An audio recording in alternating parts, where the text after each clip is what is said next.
Yeah, start recording, and let's go. Where the heck are you? Heading over. Is that you in the Gatherer garb? Riding a Yes, I'm Kirin? about to change. I mean, I read faster than you just go. Okay, I'll just go.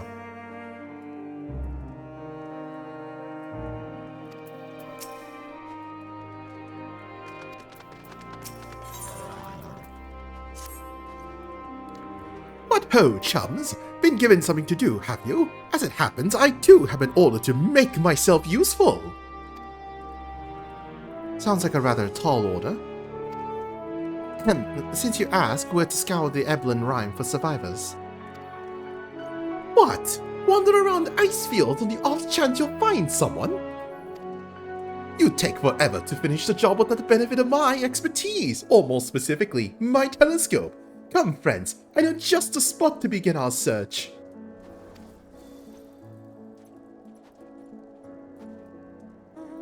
I'll probably regret this, but we may as well humor him. Ooh, going Red Mage. Yeah, I accidentally chose Red Mage that the man certain didn't notice. I think you're a little underdressed for this mission here, Kira. I've got the Echo. I'll be fine. The Echo is a heat source, right? No! The downside is Twitch Studio decided to no longer work, so I can't check if my mic level is functioning or not. So at this rate, I'm going to have to get a second monitor. Right now, it seems fine. Yeah, it's just that sometimes I kind of forget to press the push to talk button. Oh, well, another thing you could do is use your phone. Yes, but then I have to keep the phone on.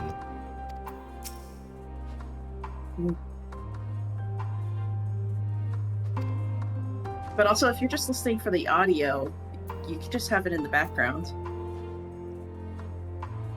Yes, but I don't have a second monitor, so I need to tab out to check if OBS is getting my mic level or not. Well, second monitor's good anyway. Yeah, I probably should invest in one. Or you can get a drawing tablet with screen on it. What? Because, like a drawing tablet with a screen on it. Ah, maybe. I spy with my little telescope a massive sheep thing? Or maybe it's a cow. Not what we're after, either way. Is that an aether current? Ah, no, it's just a wind sprite. Aether current? Where?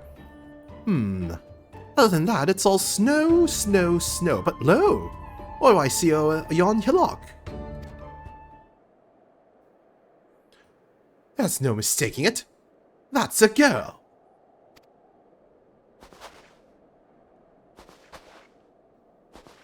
A survivor. Show me. Over there, behind that tree. Looks like she's running away from something. Though, surely not us. She wouldn't even know we're here unless she had a telescope like mine. All I can tell is that she's wearing a pale green dress. Rather fetching one at that. Leave it to Emmeline to spot a woman from 1,000 leagues away. Should be long gone by the time we get anywhere near, but we should be able to follow her footprints. Okay.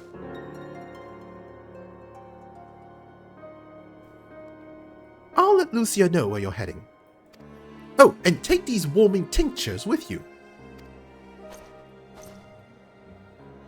The poor girl must be chilled to the bone, if not on the verge of freezing to death. That's actually very thoughtful, thank you. But won't you need some for yourself? No, I'll be fine. As a man of chivalry, my honor demands I do no less. And lest we forget, the very reason we are here to protect those in need. Now go, and Godspeed!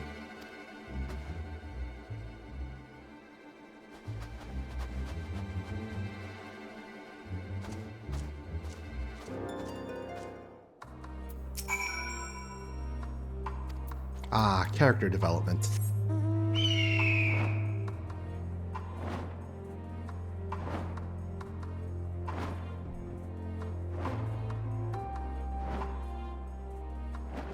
Remember back in the old days when he was just a whiny little noble Vaguely. in Heaven's Ward? Yeah, vaguely, admittedly. Speaking of the Aether-current wind sprite thing, I was ferrying Kokoro around to get the Aether-currents in Yangsha. And guess what he mistook an Aether-current for? A wind sprite. Yeah, so I was like, is it here? He's like, no. I'm like, Oh, hold on. pretty There's sure. Like, Oh yeah, there's Aether current 230 yalms to the west. Did we miss it? maybe. Yeah, I'm gonna go check. No, we'll have to go back there anyway.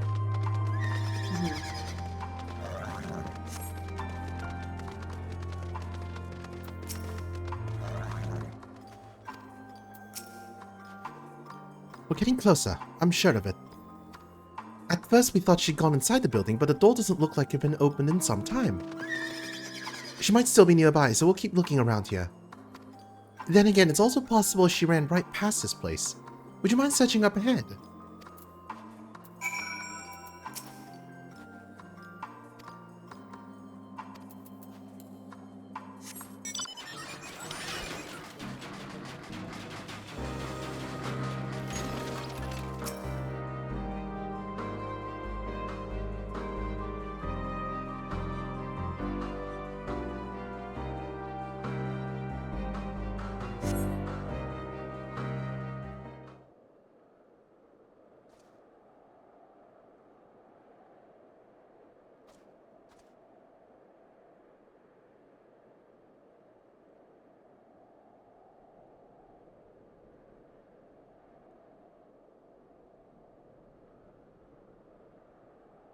The girl in the green dress anxiously surveys her surroundings.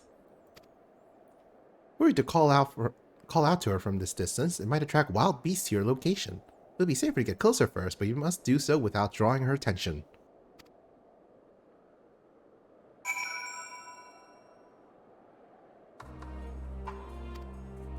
Follow the girl from a safe distance. Blah blah blah blah blah blah blah blah. Stealth mechanics, stealth mechanics. My favorite, totally. No, not there.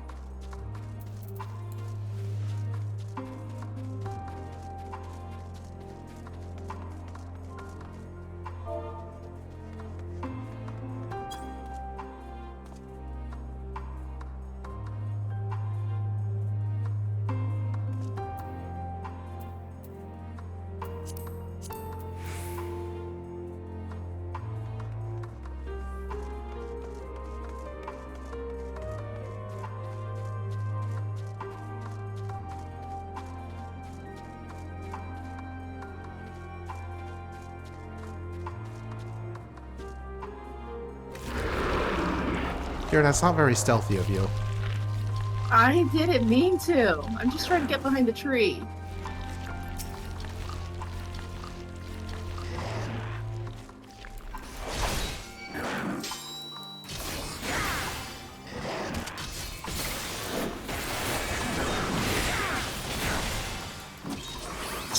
It must be bad. She thinks it's someone there in the middle of us battling right next to her.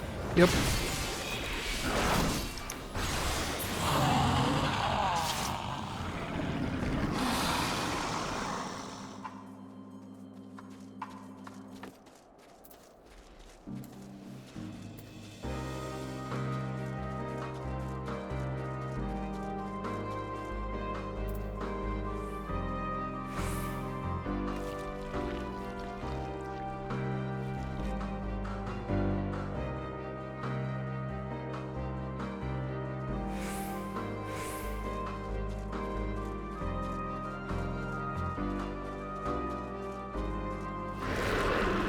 Oh my god.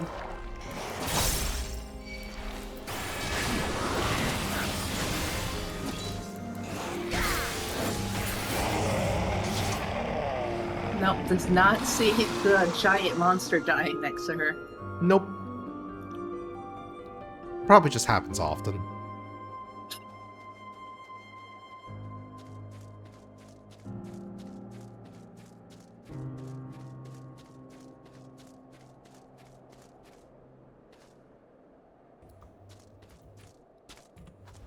Oh, damn it.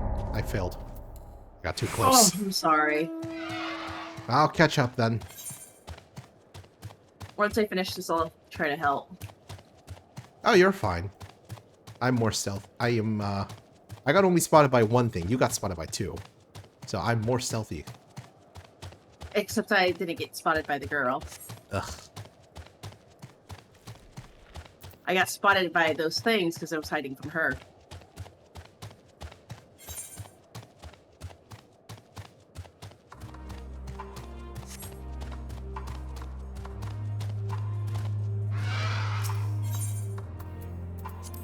Duty complete. Alright, now I can hand it back over to you.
I pass you already?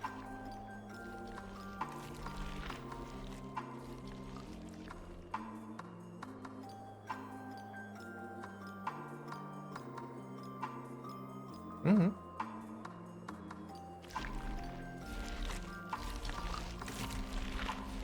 Got a solution to this.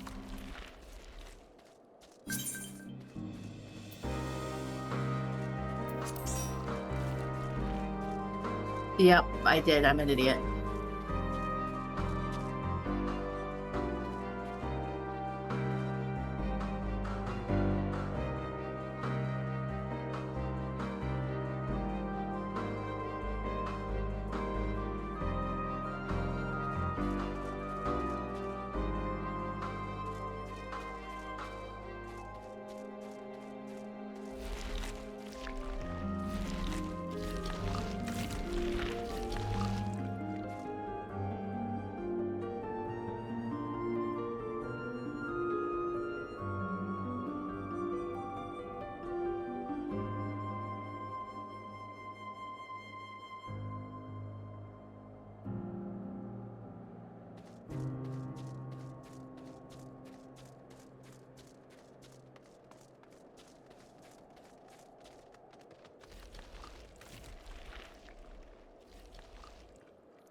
Nice stealth, Kier.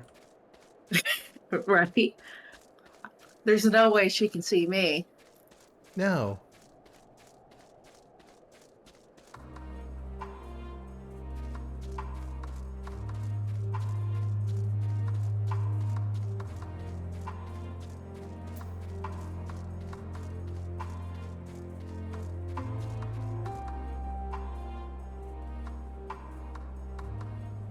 Phew, still in one piece.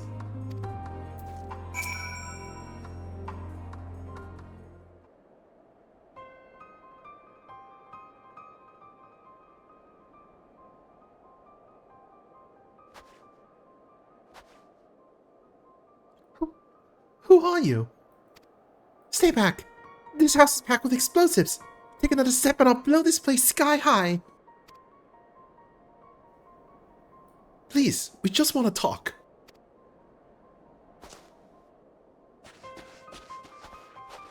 I'm Alfie Node. This is my sister Alize, and our good friend Green. We have no intention of hurting or taking anything from you or anyone else, I give you my word. We and our comrades have come to provide aid to the people of Garlemald. Aid? You savages are the one responsible for all this! You did this to us! We didn't, I promise you. One of the other reasons we came was to find out what happened here, in fact. The Telophoroi are the ones to blame. They're the ones who laid waste to Garlemald. They won't stop until they destroy the entire world. They're the enemy. Our enemy. On our way, we encountered Imperial soldiers who had been made their thralls. Those poor souls are now in our care, and we are striving to cure them of their affliction.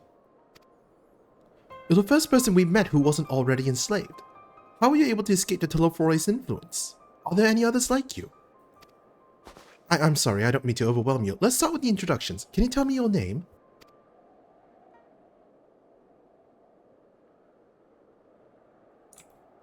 My name's Licinia. As for how I managed to stay sane, I've been asking myself the same question.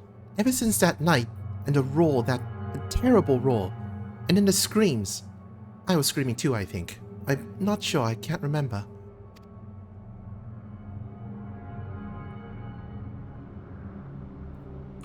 Then came the silence. Everything was still. It was like waking up from a nightmare. I thought that maybe the fighting had stopped, so I stepped outside.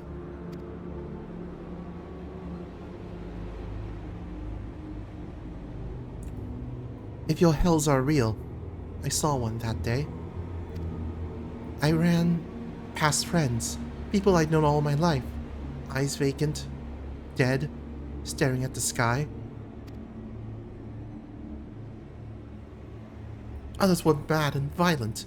I saw them struggle with soldiers but didn't stay to watch. I fled as far as my legs would take me.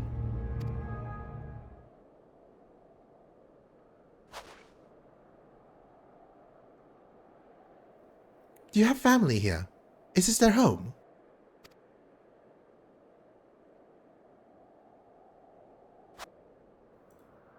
No. This is Victor's Spoils, a mansion for retired soldiers, or it was, but now me and a few others are, borrowing it. As for the explosives, I was making that up. I wanted to keep everyone else safe, and I didn't know if you were... The truth is, our supplies are running low. You said you're here to help. Can you? Of course. Whatever assistance we can provide, we will. Thank you. I better tell the others first, though. Wait here.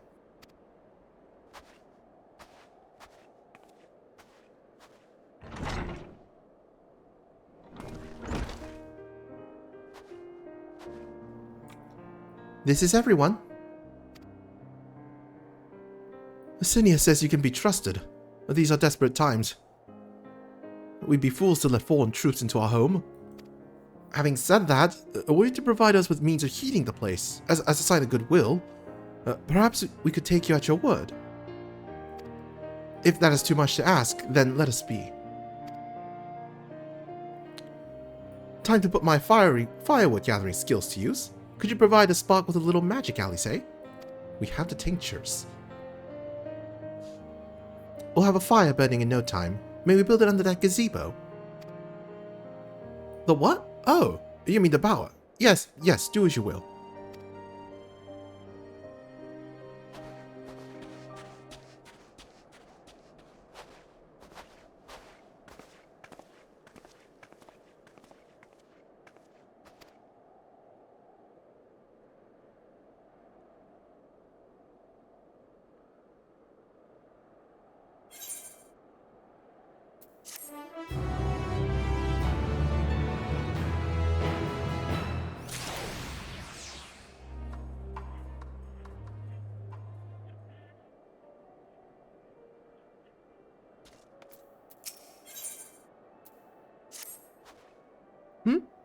Sorry, I'm still finding it hard to come to terms with all that's happened.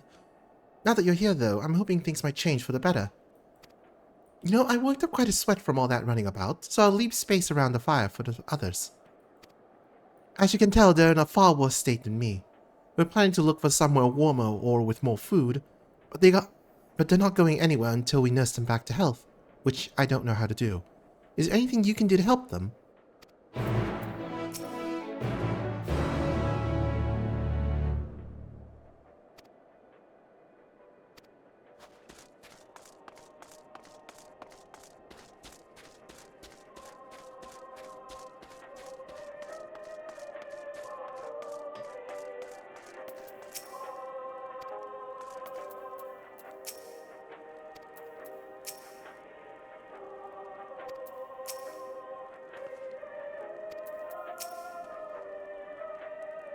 I can treat their frostbite and their wounds, but it'll take time for the fire to do its work.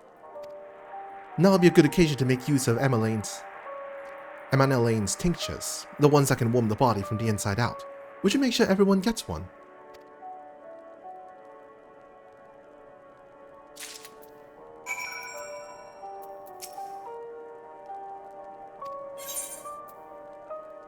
Being gifts from the notoriously unreliable Emanelane, it is highly doubtful this concoction will have the intended effect. If only there were willing and, more importantly, unwitting volunteers on whom to test it.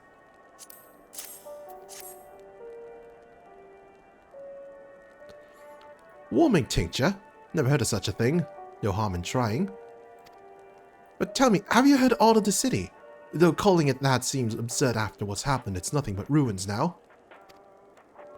Few buildings still standing offer no more than meager protection from wind and snow.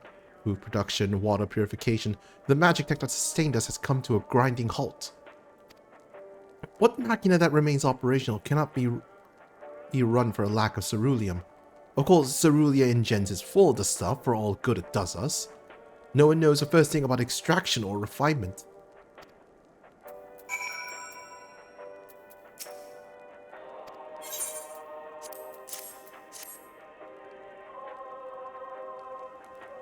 Oh, what sweet libation is this? Is it poison by any chance?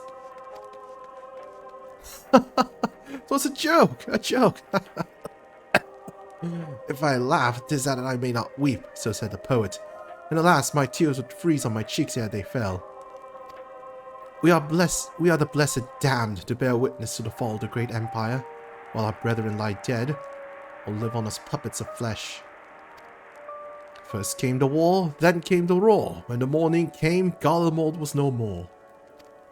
In a cacophony of gunfire, explosions, and screams was our beloved capital razed to the ground.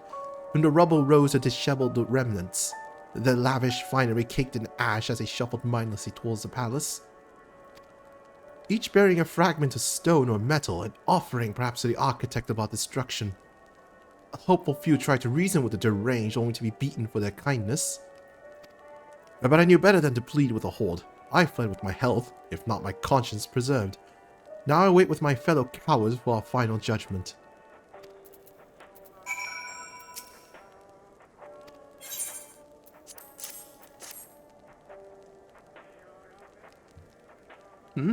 A tincture? May as well drink it, I suppose.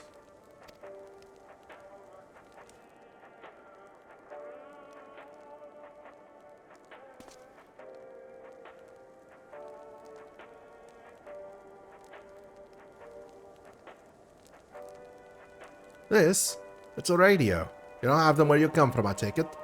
Using to listen to messages sent by others, even over great distances. All different types, but this model is by far the most popular. Made with quality components crafted with the finest ore, sourced from Locus Amoenus it is. Not all that useful since the capital fell into ruin. The people at the broadcasting station must have either fled, or ended up like all the others. Because we've all been hearing is the same music being played over and over again. Home beyond the horizon, an ode to the brave men and women sent to reclaim our ancestral homeland of Locus Amoenus. We may have founded an empire in these frozen wastes, but we always hope to take back what was once ours. 'Tis a solemn reminder that though we must suffer great hardships, better days will surely come. Despite everything, I believe that Emperor Varus yet lives, that he speaks to us through our radios. It was a cunning strategy faking his murder. Must have foreseen this catastrophe and chosen to conceal himself. that he may one day make his triumphant return. Yes. Yes, I'm sure of it. Emperor Varus would not be defeated so easily.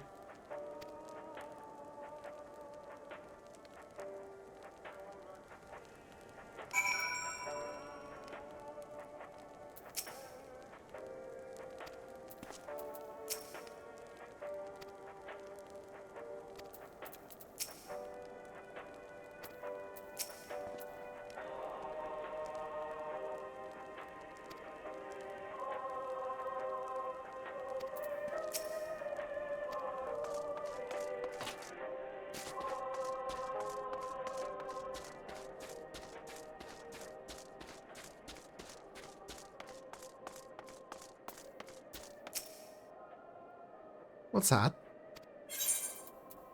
What? No, she was saying what the tincture was.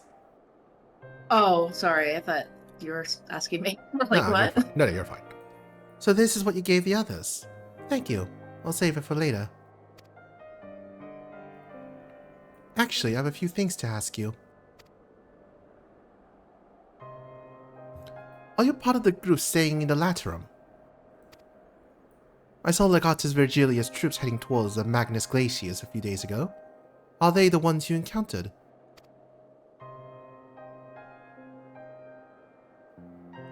Camp Broken Glass, you call it. And Virgilia and her men are all there now. So how did you reach the Magna Glaciers? Did you cross the mountains on foot?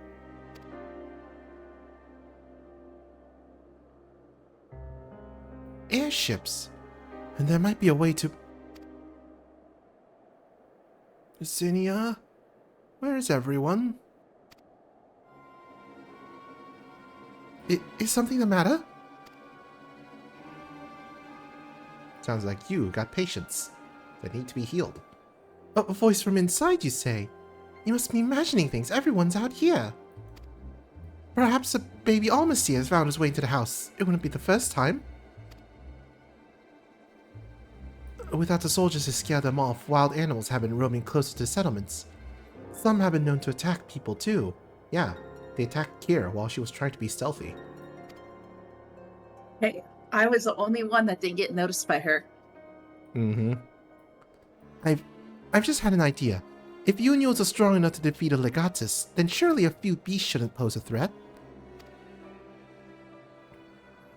If you have a mind to continue helping us, perhaps you could head to the other side of the lake. There's a small group of tappers living there, people whose job was to extract ceruleum. They still do, from what we can tell. I've already tried asking if they would share their fuel with us, but they're not willing to give it away. They want food in exchange. Lots of food. And that's something we don't have and can't get on our own. On top of that, to even reach that end, we'd have to make our way past all those creatures. Would you be willing to go in our place? We only need enough ceruleum to last until the others are strong enough to travel to your camp. If the offer still stands, that is. Oh, and I don't expect you to give up your own supplies, but there might be another way to pay the tappers.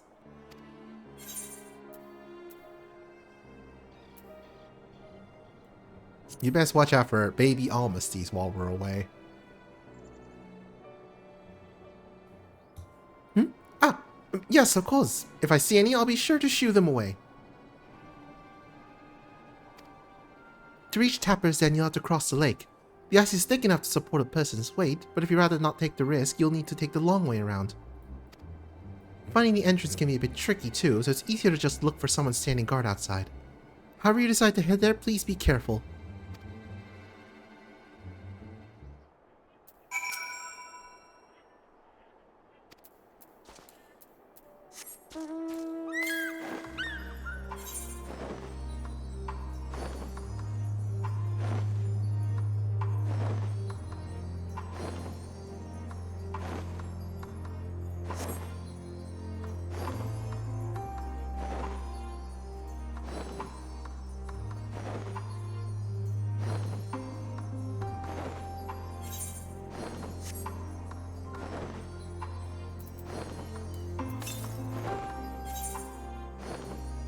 Ooh, an aether current to the south.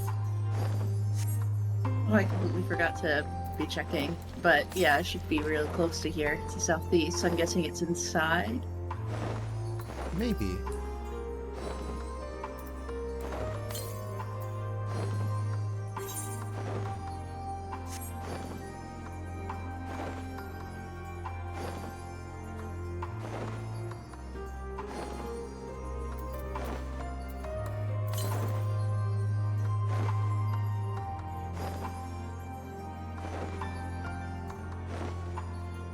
Oh, here it is. It's just right out around this. Over here. Oh.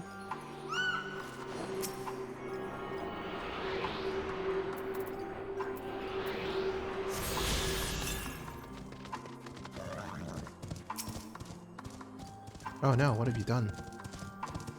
Well, I mean, led them over here so that they would go home, Ah. I guess. Who goes there? How'd you find us? You're standing outside in the snow without camouflage.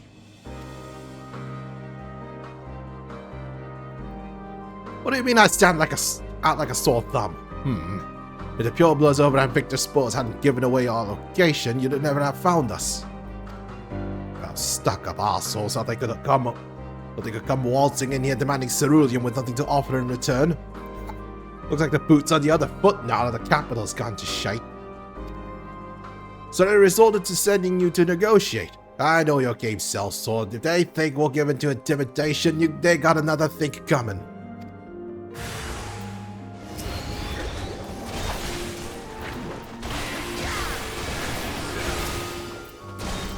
I could probably turn on my tank stance. Eh.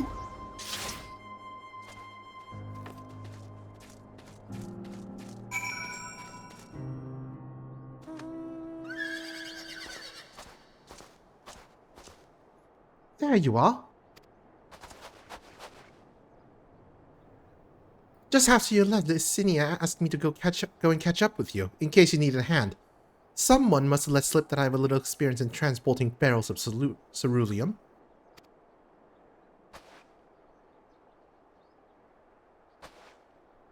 So this is tapas then.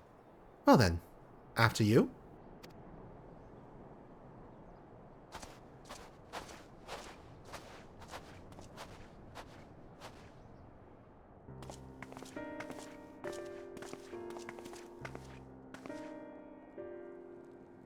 Who are you? What happened to the guards? Had to be subdued. Kind of knocked out in the snow. Eosians and rebels here to save the people of Garlemald. That doesn't make any goddamn sense. Why in the hells would you pass up this chance to put those Imperial bastards to the sword? Let me guess. None of you are Garlean. You were brought here from other lands. Yerbania, Yanxia, Bolsha, Damaska, to name but a few. Some dragged here against their will, others fed bollocks about a better life, all put to work extracting ceruleum.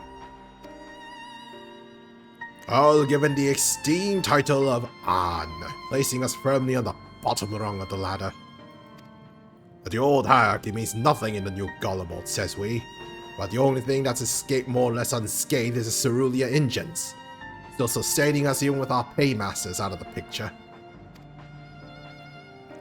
We hear you're experts in drawing up ceruleum from the bottom of the lake. But how can you do that if it's frozen over? Ha! Wouldn't you like to know? Trade secrets, I'm afraid. At any rate, it's not as if ceruleum is useful much these days, or with the city in ruins. We take enough to power our heaters and save the surplus for later. And though it helps to stave off the cold, it does sod all about our hunger unless we trade it away. Speaking of which, be sure to tell your contingent we got ceruleum by the barrelful. If they're interested, we'll exchange it for whatever provisions they're willing to spare. We can certainly ask, but if you're all free to go now, why carry on living here? Free to go? Go where? Even if we manage to get back to our homelands, there'll be nothing left for us. Thanks to the Empire, and the knowledge and skills we acquired working here would be practically useless outside of Garlemald. So we're staying for the time being. As long as there's a need for ceruleum, we'll find a way to get by, even if Garlemald as we know it is gone for good.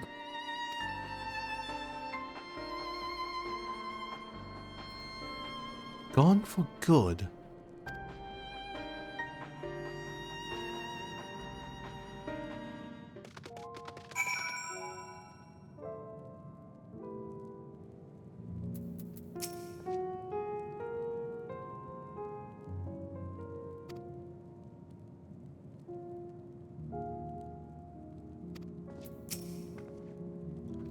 Regardless of what the Ilsabak contingent does for the people of Garlemald, the Empire itself is already a thing of the past. For many, that would be the cause for celebration, while for others, their whole way of life will have been turned upside down. After all the atrocities committed in the Empire's name, perhaps it is for the best that it is consigned to history. But what of the ordinary people, their lives, their stories? Should they be forgotten too? I suppose there will be plenty of time to ponder that later. For now, let's see about getting some ceruleum.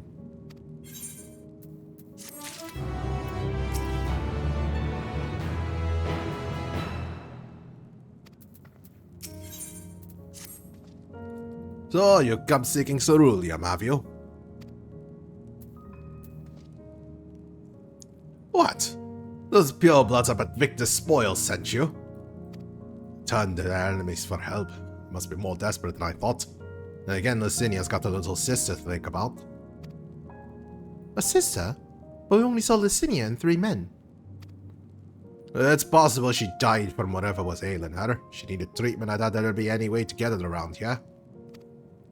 I may have refused Licinia at first, thinking she'd come back with something to exchange. But I can spare them a bottle's worth of ceruleum.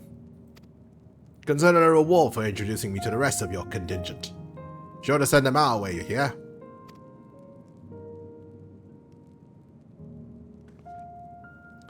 I can't for the life of me think why Licinia would keep her sister a secret from us. We can ask about that after we deliver the ceruleum. Come on, let's hurry back.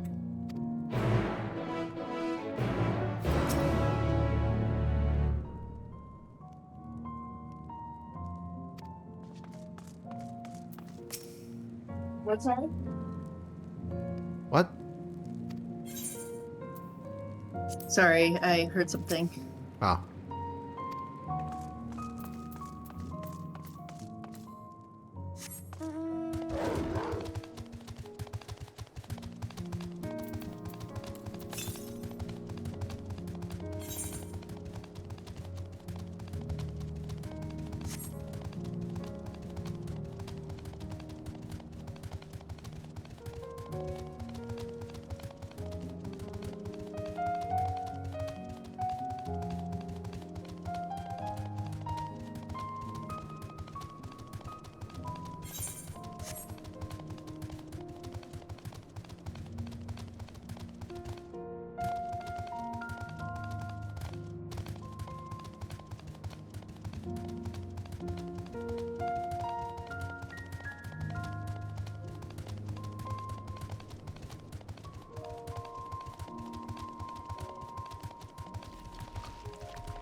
This isn't right. It's too quiet. I would have thought Alfino would still be treating them by the fire, but they're nowhere to be seen. I'll look inside the house while you search outside. They can't have gone far.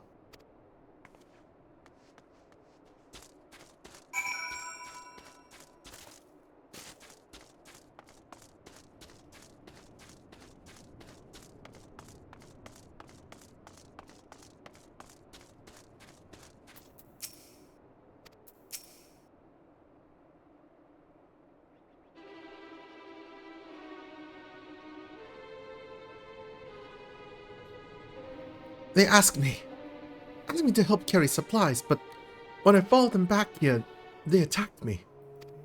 Caught me off guard, forced me to defend myself. I fear they fared rather worse than me. You can't fool us. We know what you're about.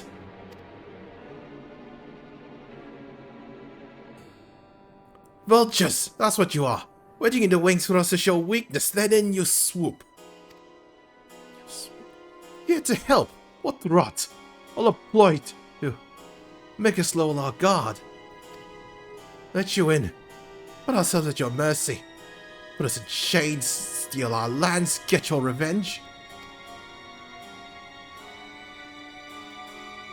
You're wrong. That's not what any of us want. Save the arguments for later. We got bigger problems. I found empty medicine bottles and a bed that was still warm.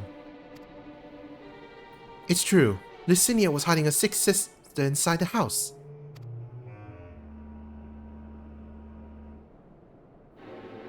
But now, there's no sign of either of them.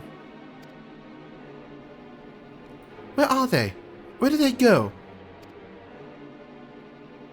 Away from you and yours. And if you think I'll tell you, you're a fool. I'd never give up my people. We're trying to help them, you idiot. Her sister's ill. The empty bottle threw it, so the medicine ran out, or she put it in her pockets to make it easier to carry. Or to avoid the sound of clinking glass. There are beasts everywhere. How could you let them go alone? To protect them from you!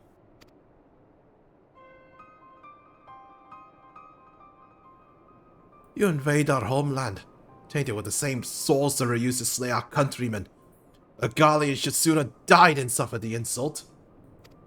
Better for them to flee, keep their purity intact, and be corrupted by your vile magics. We were waiting for a chance to free them, since the moment you arrived.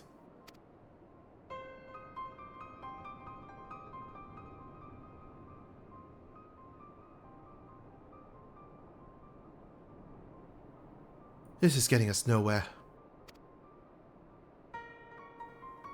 I cannot say how Licinia and her sister will react when we find them, but find them we must. Go on without me, both of you. I first need to tend to my injuries. And theirs. I will join you in the search after. Alright, be careful.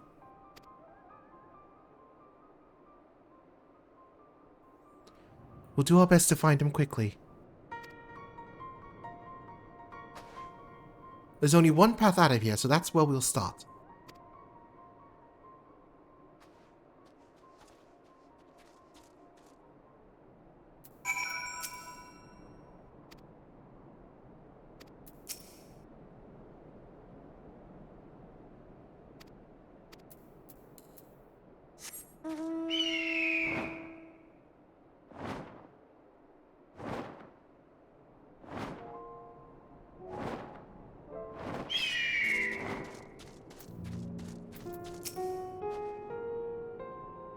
Two sets of fresh footprints. Young women, judging by the size. This is definitely them. Come on.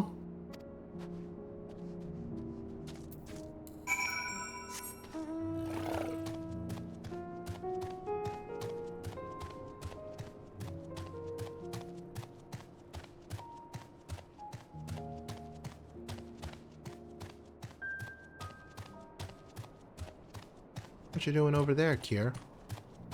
Just waiting for you.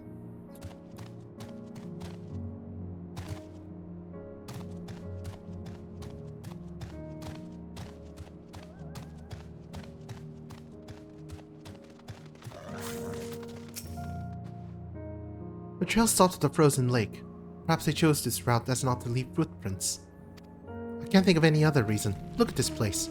It's crawling with beasts, and I can only imagine how hard it must be for ailing sisters to cross the ice. We'd really do with Alfino's help, but we can't afford to wait for him. Split up and look for clues.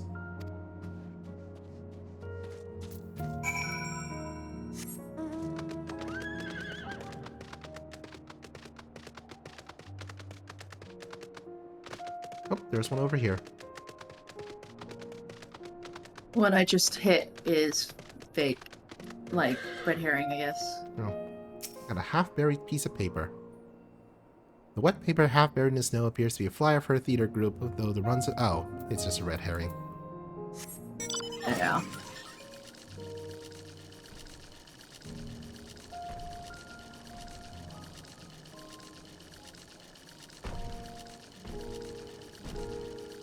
Ooh, something glowing over there. Fresh blood. Oh, that might be it. Another empty bottle, that can't be it. The blood staining the snow appears to be fresh. Judging by the amount, the victim may have been severely wounded. The trail of blood leads southeastwards.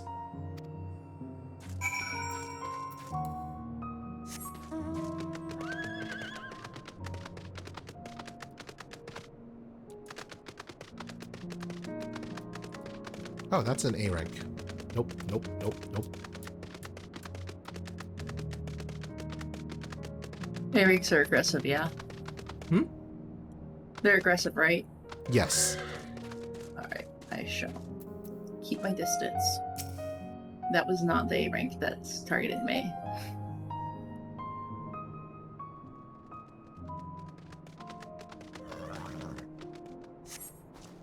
The two bodies are already cold.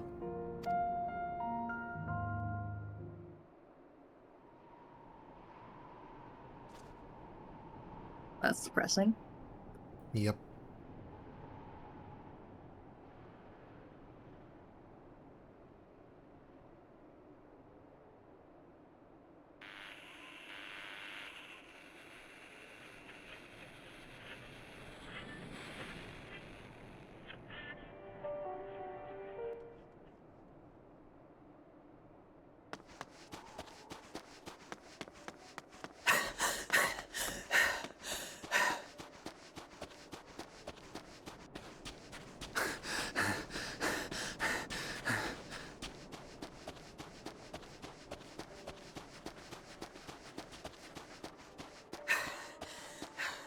Blood trail.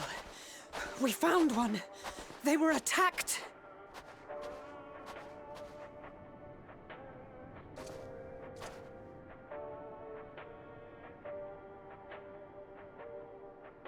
No.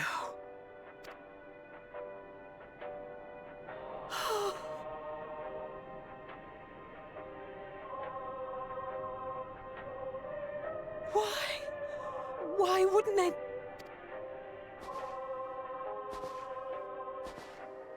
Safer to brave the wilds than trust in our magic.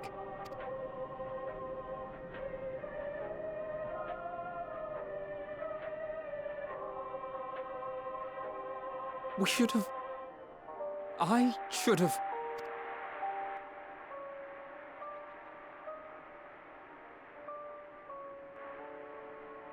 We can't leave them like this. We have to take them home. What if we're only making it worse?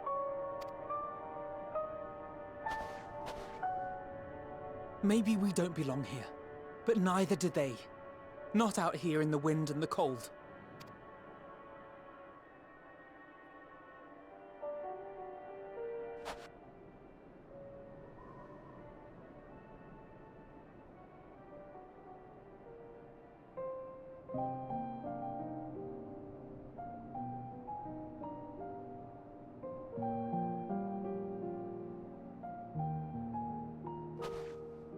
I heard the story about Varus's voice from beyond the grave. Of course, I didn't believe it, but Licinia and her sister did. Perhaps there is something to the tale after all.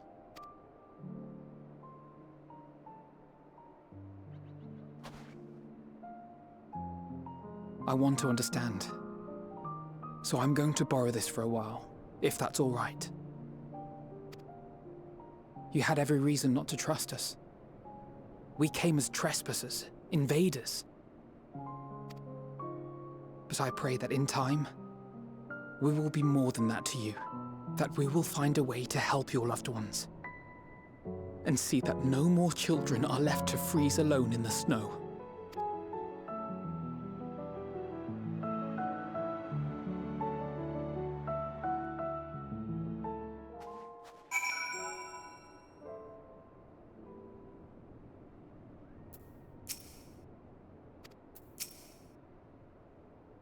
There must have been something we could have done.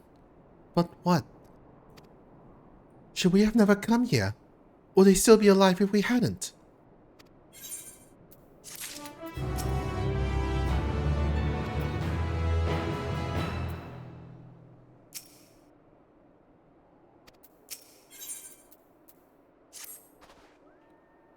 We've already caused enough harm here. Let us return to the camp before we cause any more. As for those inside the house, we should send someone to take care of them. Someone who isn't us. All we can do for now is to make our report to Lucia. And do everything in our power to prevent further tragedy. So let us linger here no more. Come.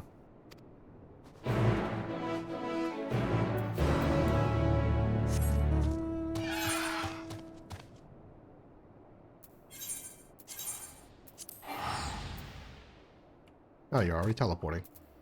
Yep.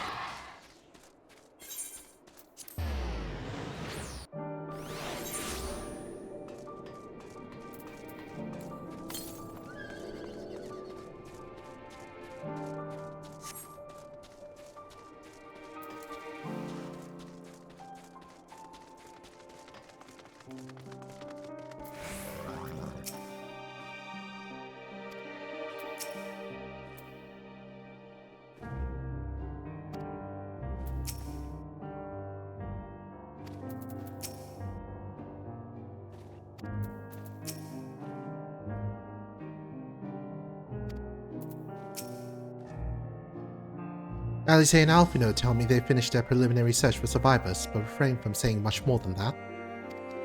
Clearly, they are reluctant to provide details. Might I ask for your account?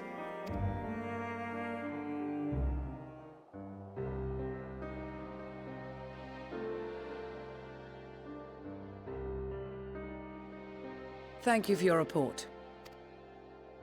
We shall inform the troops of these developments and instruct them to proceed with the utmost caution should they encounter any survivors. Allow me to go and speak with the ones at the victor's spoils. They may be more willing to listen to a fellow Garlean and accept our offer of assistance.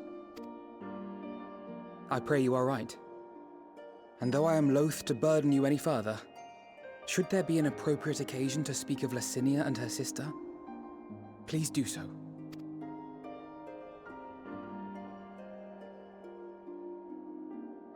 I am sorry to have put you through this. My distress is nothing compared to their suffering. So tell me, what else have we learned?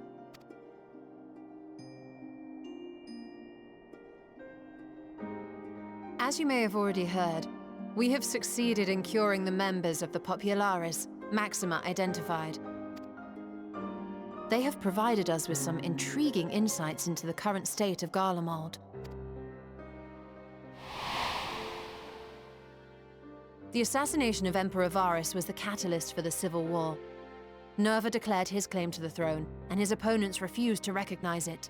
Fighting broke out in the capital, where Nerva's Third Legion clashed with the First, who remained loyal to Varus even after his death. Of course, even Imperial warmongers would balk at the idea of turning their shining city into a battleground. Like burning down the wood to spite the wasps. Neither side would be so mad. Unless something or someone inflamed their animosity to such an extent that they could not help but act against their better judgment.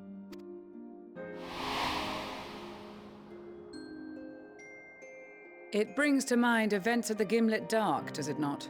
The Emperor's sudden withdrawal from the front lines, specifically. Nerva and his father, Titus, Varus's then political rival, took advantage of rumors that Crown Prince Xenos had been possessed by a demon. Elidibus, what better way to disparage your enemies than with the truth, or a close enough approximation? Indeed. But before their accusations could be substantiated, many of Titus's followers were silenced. While some were merely stripped of their status, others died under curious circumstances. One after another, suddenly and suspiciously. Again, Elidibus. Like as not, he had a hand in it. No evidence was found to implicate Varus, certainly. Nevertheless, Titus, Nerva, and the Third Legion would have judged it a brazen attempt by the Emperor to rid himself of his political enemies. And then, in the midst of this growing turmoil, Varus Sosgalvis is murdered. And Garlemald's own prodigal son, Gaius van Belsar, is named the murderer. Shortly thereafter, Nerva claims the right of succession, and in response, the First Legion claims the assassination was part of a coup d'etat orchestrated by Titus and Nerva.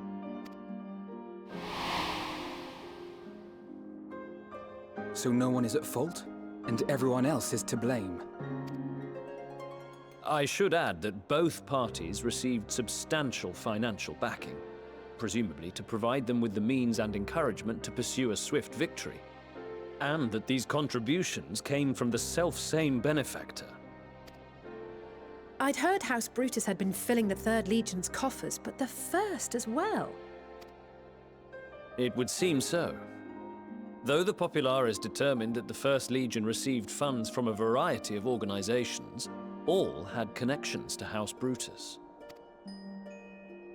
So Fandaniel, in the guise of Asahi, was playing both sides against each other the entire time. The information we gained from my friends does not end there. One night, shortly after fighting broke out, the capital was shaken by an immense tremor. From that point onward, they have no memories, no recollection of any events, including our clash on the Magna Glaciers. But when asked about the Imperial Palace and its bizarre transformation, they somehow recall Emperor Varus giving them orders in their dreams. May the Tower of Babel stand as testament to the glory of Garlemald.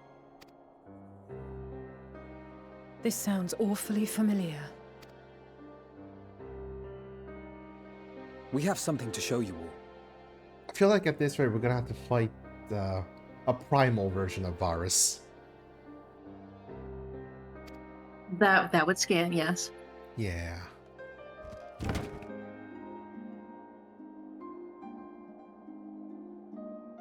Or maybe he just is Varus the primal? spoke to them through this radio. Maybe. Perhaps it was a recording, but if not, that would be inexplicable.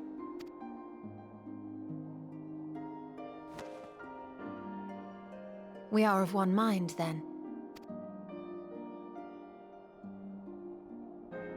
The ether that permeates the ore used in this device is almost identical to that of the talismans. I see it. While it is likely more by coincidence than design, these devices might also ward against a primal's influence. A picture is beginning to form. If the tremor felt throughout Garlemald was a wave of ether emitted by a primal, then while those within range would have been tempered, those huddled around a radio desperate for news concerning the Civil War would have been spared. Plot thickens. No wonder Licinia kept it close. My friends, I must speak with you. A young man was caught trying to steal our supplies. He is a soldier of the Iron Men, we think, but one who has not been made thrall. Thankfully, Magni restrained him before blood was spilled. The stranger is outside, if you wish to ask him questions. I think we do.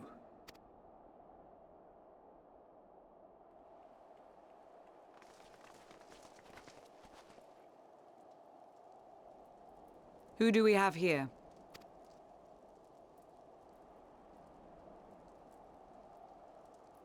Garleans? Traitors to your homeland! Have you no shame?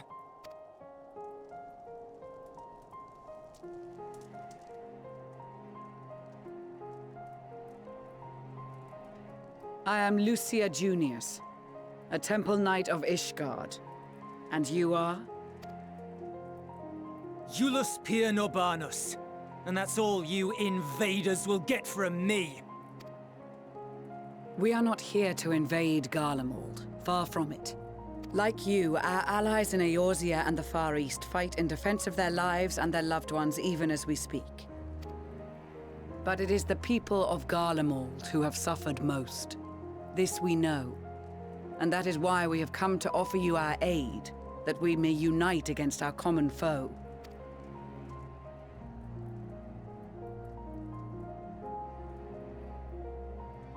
Whether you believe me or not, those are the facts. Now, answer me this. Why would a proud soldier of the Empire be reduced to stealing? The situation must be dire indeed for you to go to such lengths. If it is supplies you seek, we would gladly share ours, or turn a blind eye while you leave with your spoils. I will not negotiate. My commander will determine how to deal with you and yours. If you wish to treat with him, I will take you, but no more than 3. I don't much like the sound of that. But if we do accept his proposal, I suggest the two of us and...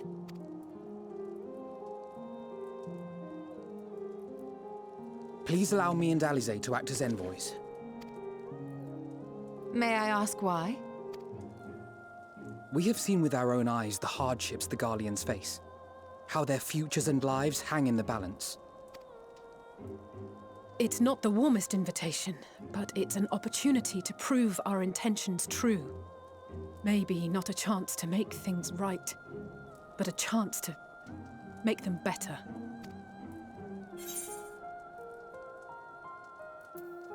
I'm going with you.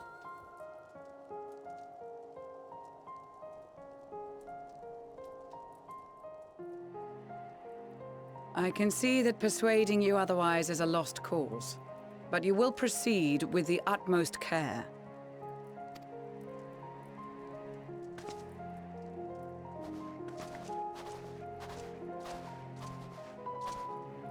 A couple of children and what? A sellsword? Is this an insult? Not in the least. You will find that they are more than qualified to speak on our behalf. There are many dangers on the road ahead. I will need that back.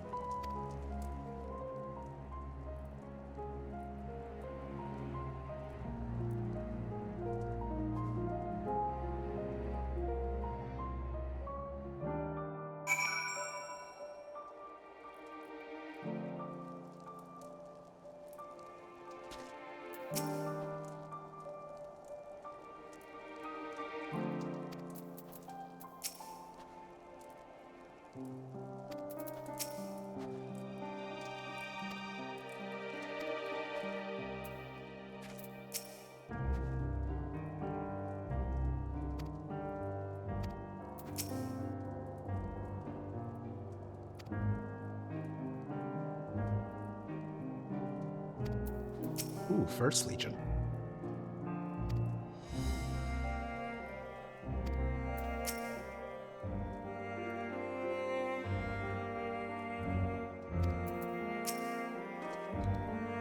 You'll be received as invited guests, and so I urge you to observe proper social etiquette and conduct yourselves accordingly. Your safe return takes precedence above all else. Remember this. Sancred, in particular, will be worried sick if you're gone too long. May the Fury watch over and keep you.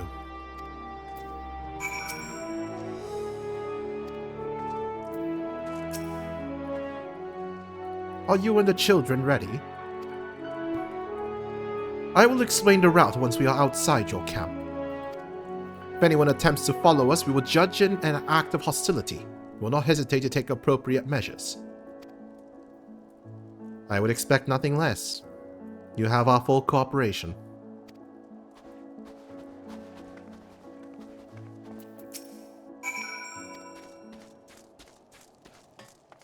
Take care, I'm going on ahead.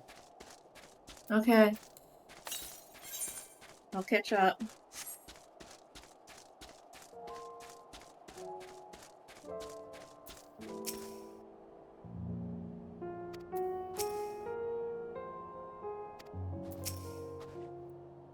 Alright, this is far enough. Listen carefully.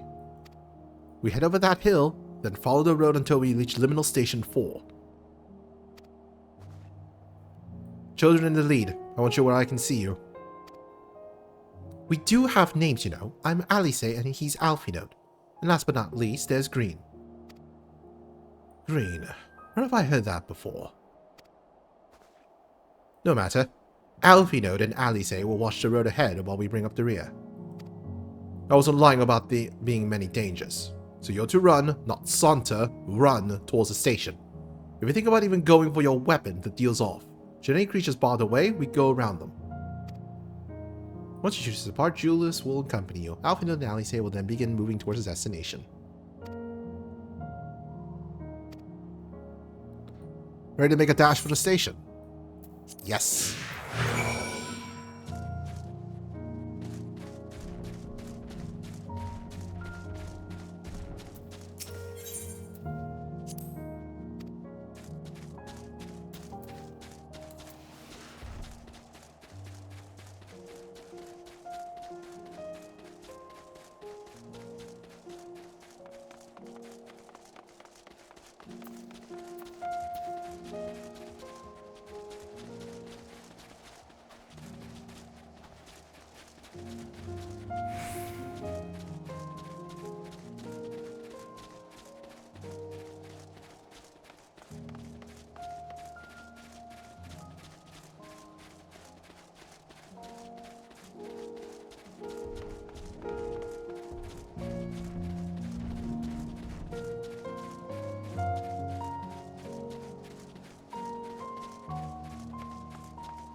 This is it.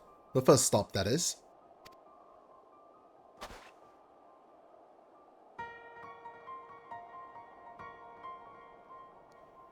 Good. Looks like your friends knew better than to follow us. Are these your headquarters? No. We're stopping here so I can check for pursuers. Since it appears you've kept to your side of the bargain, we can carry on.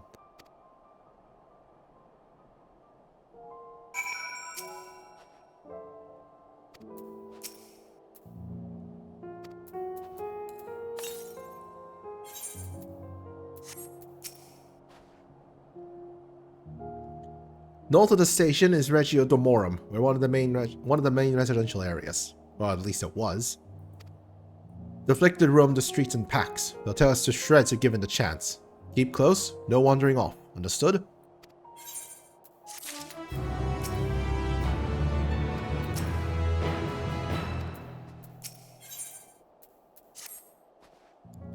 From here we'll be heading northeast, keeping to the left of the railway. While the route itself is straightforward, getting past the holds unseen is anything but. Keep your weapons at the ready. They would attack their own countrymen. Aye, they spared their own, but slaughtered the rest without hesitation. We'll try to avoid detection. The chances of sneaking by completely unnoticed are slim at best. I will lead the way, but in the event we are seen, you're to fight them off. Those two will follow us, provided they can refrain from drawing the weapons. While I doubt they'd be foolish enough to stab their guide in the back, I will not take that chance. With that said, let us proceed.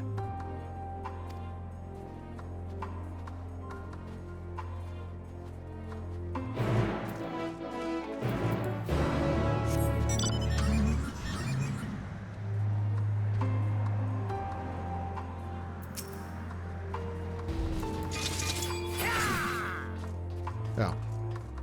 Sorry.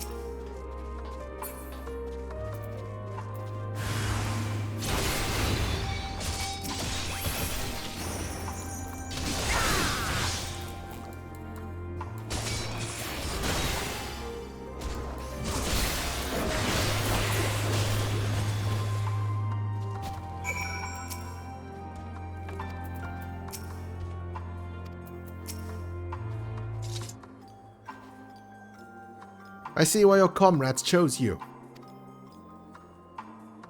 Julius, our contingent has a cure for the afflicted, or tempered as we call them.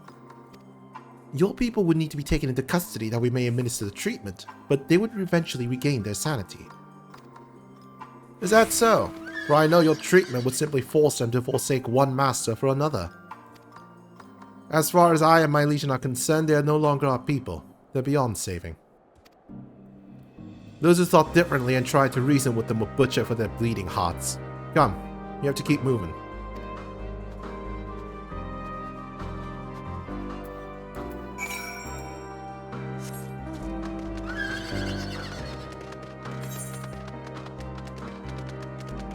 Oh no, a runaway train. I mean, it's not running now. Fair point.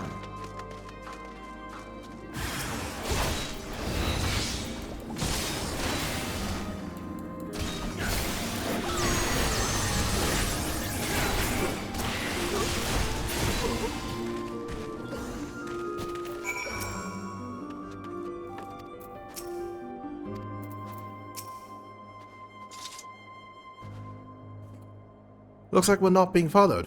We'll continue onward. Oh, hey. The science cap I apparently need. We'll murder it. That's what I'm doing.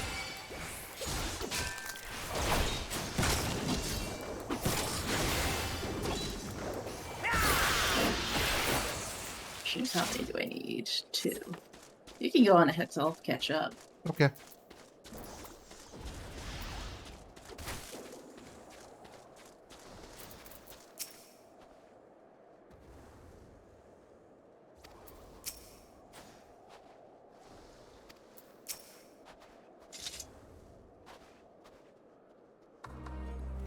I meant what I said. These people deserve only death. I saved my hand before only out of a desire to remain undiscovered, and that is still the higher priority. We should continue to avoid any unnecessary confrontations. Keep following the railway.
Look at what they have become.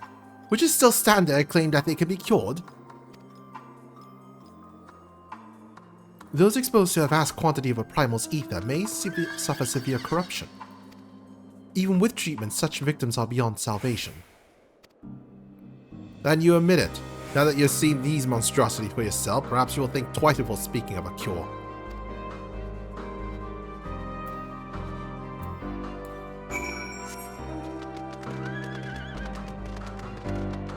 Is that Aetherite is underground. Didn't Also, notice that. 190 from the current.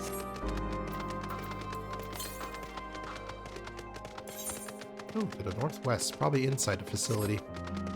Yeah.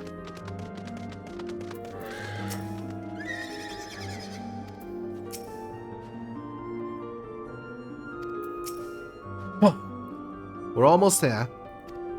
You have kept your side of the agreement, so I'll keep mine. This way.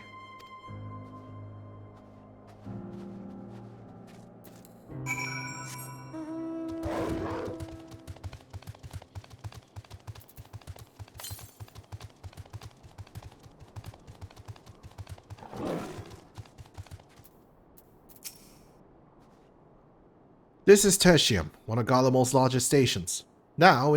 It now serves as our headquarters. I've already sent the twins ahead. I'll be with you soon, so wait for me at the bottom of the stairs.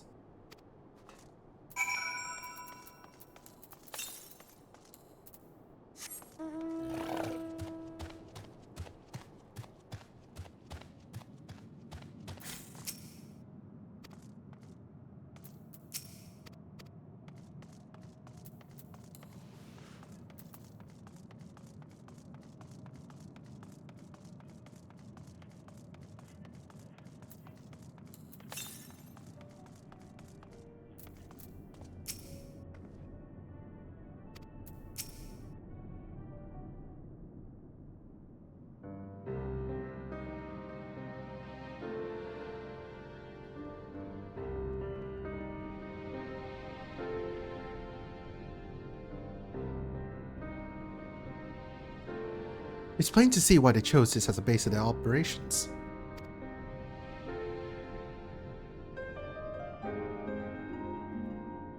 They could have done a lot worse.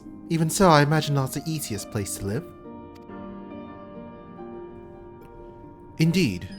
And if Jules was willing to make the perilous journey to Camp Broken Glass in search of food, their own supplies must be all but exhausted. They may be shielded from the wind and snow, but it's still bitterly cold.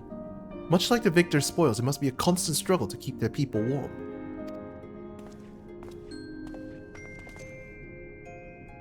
Lower your voices. While you may be here as my guest, the others will not take kindly to your presence.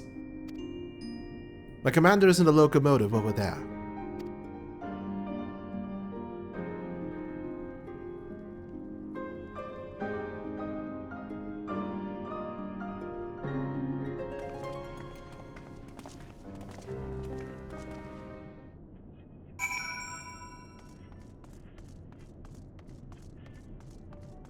Ooh, sightseeing log. Yep, but you can't get the eighth. The Aetherite. Oh. Well, I can still get the sightseeing log.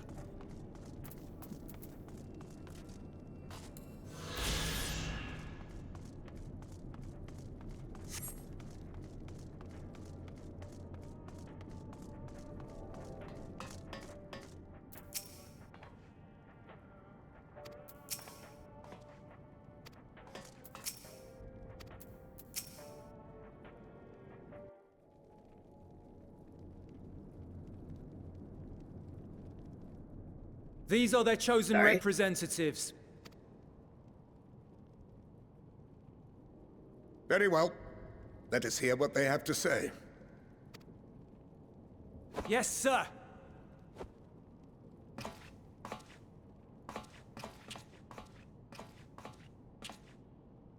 I present to you our commander, Lord Quintus Vankina, Legatus of the First Legion. The first? I had no idea you had survived. We lost our emperor, our city, more than half our troops. For my wounds, I may never take the field again. But we survived, aye. In a manner much to your liking, I dare say. We have no intention of adding to your misfortunes, nor do we bear you any ill will. Spare me. Though you children may speak in earnest, overtures of peace ever ring hollow in my ears. So long as man stands to profit from his neighbor's suffering, war is inevitable. Driven from our ancestral homeland into this blasted waste. Yet still you yearned to rob us of our paltry scraps. 'Twas only with Magitech that you learned to keep your distance. Though we knew it was only a matter of time before you regrouped and returned. Conquest and empire were our only defenses. Emperors Solus and Varys understood this, and through their campaigns saw us grow and prosper. Much blood has been spilled in Garlemald's name, aye. But if it is a choice between yours and mine, then it is hardly a choice at all.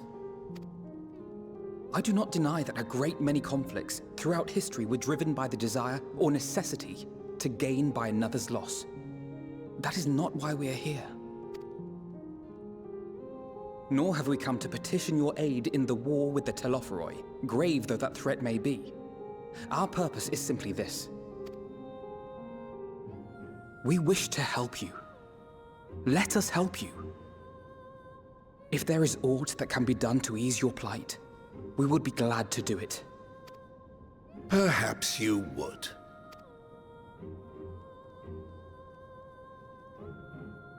But regardless of the ideals you espouse, your leaders would not send an army into Garlemald if they did not stand to benefit.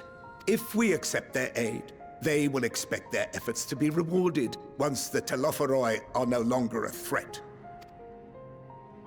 And after compensation and concessions, the great empire would be brought to heel. Her enemies rejoice at her downfall. Our third eye, a mark of shame. We won't stand idly by and let your people be humiliated. And we're not alone in that. We only want to make a difference, to make this world of ours better. Surely you can understand that.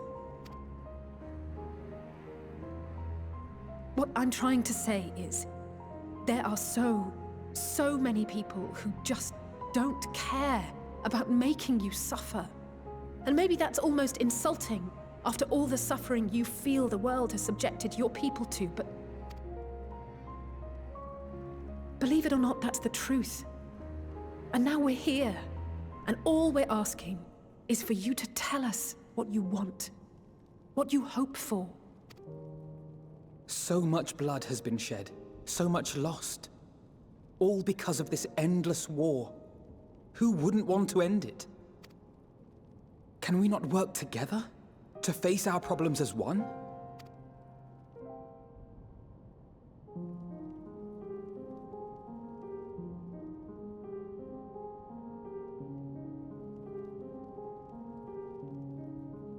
Answer me this, young peacemakers. If a world without conflict is your desire, why reject the unity and prosperity of Garlemald? Is it because we do not share your faith? That we do not share your heritage? That our ideals and virtues differ? That we cherish and hold in the highest that which you do not? Disparity is the root of discord, and peace built on compromise is flawed and fleeting.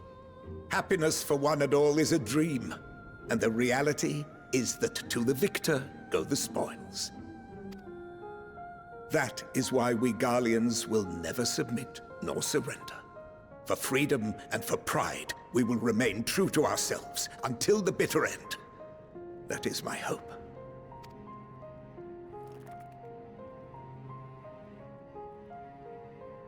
It seems there is nothing more to say on the matter.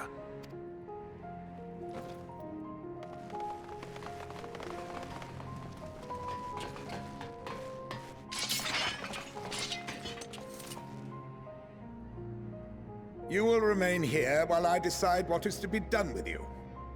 Do not be alarmed. No harm will come to you if you cooperate.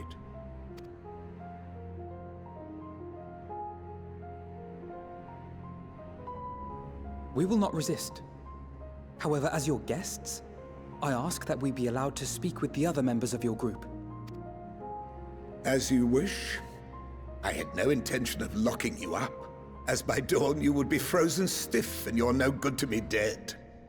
You are free to move about the encampment, but there is one condition.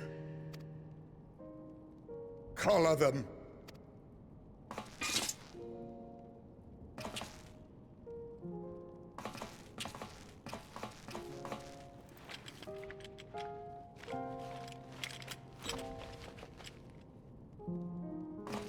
What are these?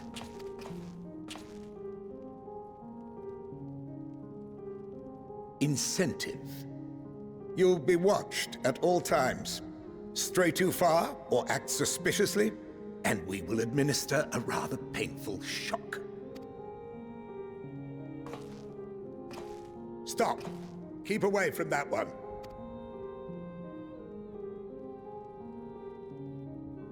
The champion of Eorzea is not so easily cowed.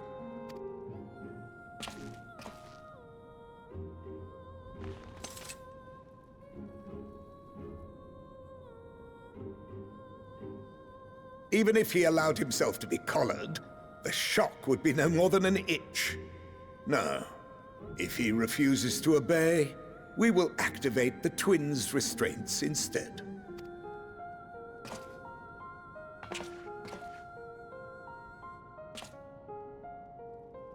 You needn't worry about us. We'll forget we're even wearing them soon enough. Even now, you still... Why go to such lengths? What is it all for?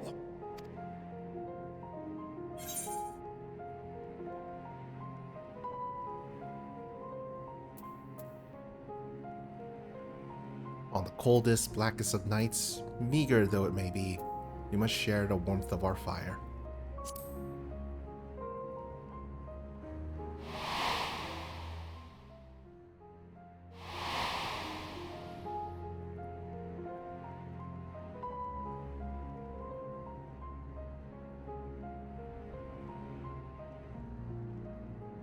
You are a curious one. A far cry from the merciless barbarian others paint you to be. You will be their warden. Take them away. Yes, sir.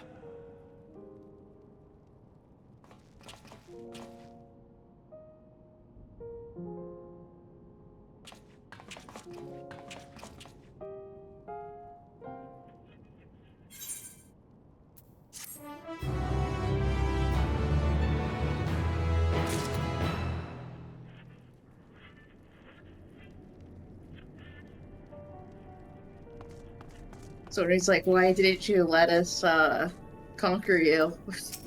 Have you ever heard of but as soon as I'm gonna say it, what La Habrea was, and Edgelord, Shadowbringer's guy with the gun. You're gonna have to be more specific. Why am I so bad at remembering terminology? Are you talking about Gaius? Ascian. Ugh. Oh. Have you ever heard of Ascians?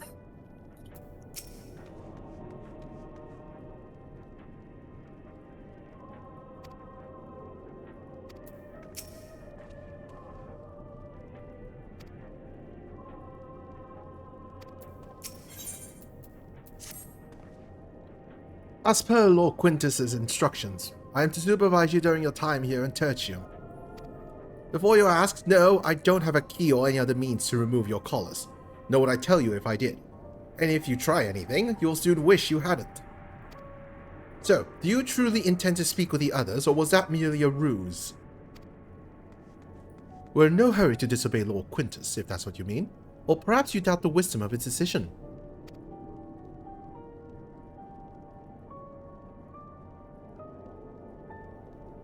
Do as you will, but remember, I will be watching. If I catch wind of you doing anything untoward, trying to trick our people into turning their coats and the like, those shark collars will be the least of your worries. Understood? There was somewhat compromised, to put it lightly. Let's not waste this opportunity. I suggest splitting up and learning what we can of this situation, and above all else, don't use magics of any sort.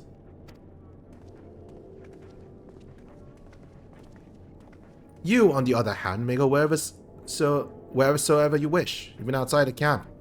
I know full well I couldn't stop you if I tried. But do not forget, if you do anything to endanger us or our interests, Alfredo and Alice will pay the price. Ah, you remember their name.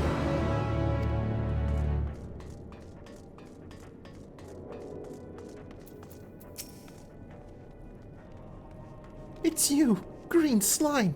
I served under Lord Gaius in the 14th Legion. I was there on the night the Praetorium fell. You and your adventurers, you killed them. My comrades, my friends, swept them aside in their dozens as though they were nothing to you. Multiple times per week. Yeah. And maybe I am too, just another faceless enemy to be cut down. But it won't be long until our countrymen return. Until you get what you deserve, mark my words.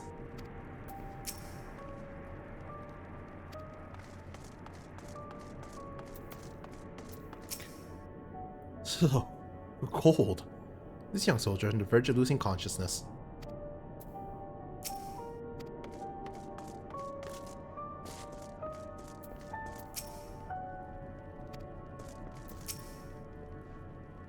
I know who you are, the so-called champion of Eorzea. Come to gloat, have you? I'll wipe that smirk off your face. By the blood of our fallen compatriots, I swear I'll... Ugh. Damn. All the sutures. Of all the times, the worst of the lot within striking distance, I can't even muster the strength. But one for the third bleeding us would be the end of you. Virgilia's treachery nearly cost Lord Quintus his life. We made our escape, took shelter in a mansion, tended to the wounded as we prepared to strike back, and then... night fell and we gathered around the radio, and the roar, the terrible roar. The capital was in chaos, but we were spared. If you can call this a mercy, mind attacked but body broken, a soldier in name alone. I'd cut you down where you stand if I could, murderer.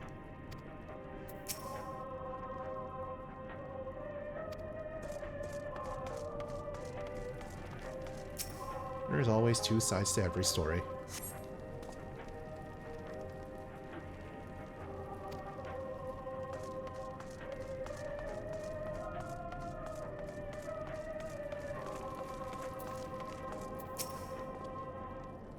You came with Julius, didn't you? Well, whatever business brought you here, you better keep your hands off that aetherite. Deactivated, but I'd rather you didn't mess about with it. There are others throughout the city built by Gallians, or for Gallians. The teleport all over in the blink of an eye, provided there was a terminal nearby. These days, however, we use the Aetheryte's power to keep this place lit. But that comes at the cost of its normal function.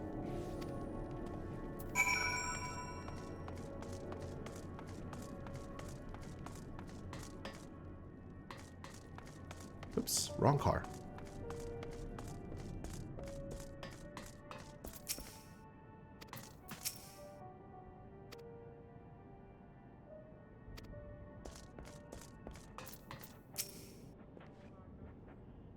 Did you learn anything of note? Then your findings are consistent with my own. Their plight is desperate indeed. The sick and injured are at the greatest risk. Without warmth and proper nutrition, I fear they will soon perish. I realize there is precious little we can do for them at present, but I cannot bear to see them suffer. Please, will you help me tend to them?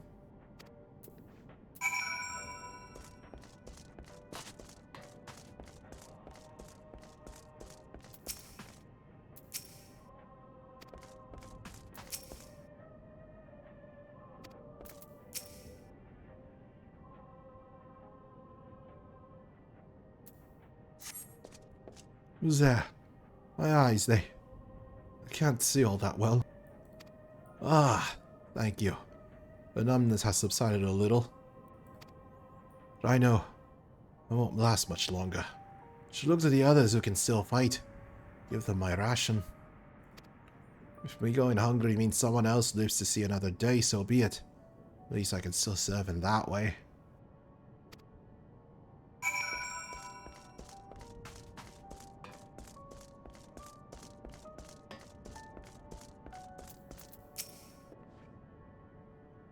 To those you met fare no better.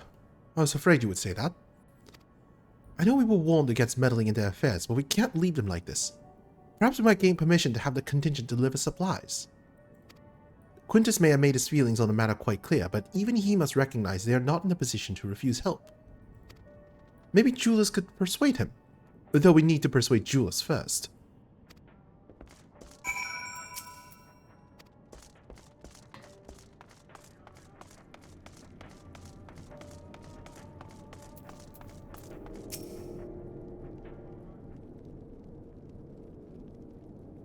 Well, seen enough?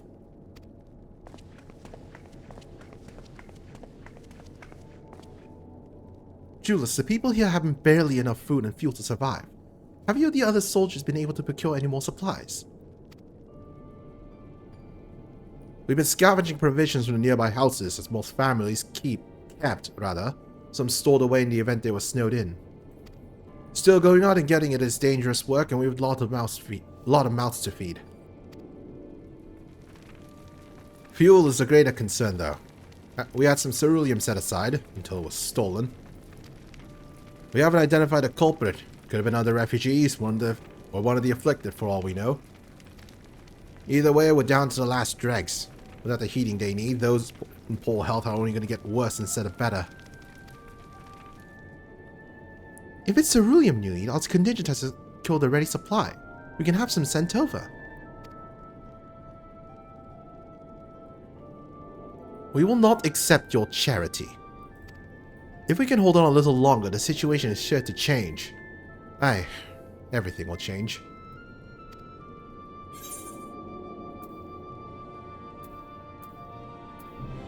One of your comrades mentioned something along those lines. Heard something of it, have you?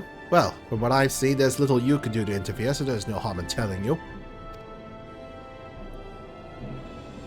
One of our scouts spotted a hooded man issuing instructions to the afflicted, or, in the pastor's words, loyal servants of the Telephoroi. Then he made his way inside the Imperial Palace, or what stands in its place. We identified the seat of the enemy's power, we realized. Lord Quintus dispatched a messenger to the 10th Legion saying as much, and instructing them to join forces with the provincial legions to prepare for a combined assault on the Telephoroi. Once our allies arrive, your contingent will be sent running for the hills. Then we shall reclaim the capital by our own hand. And how do you intend to survive in the meantime? At this rate, many of your countrymen will perish before long before the reinforcements reach Garlemald. They need help now. Say the word and we will bring you ceruleum. Well, I will.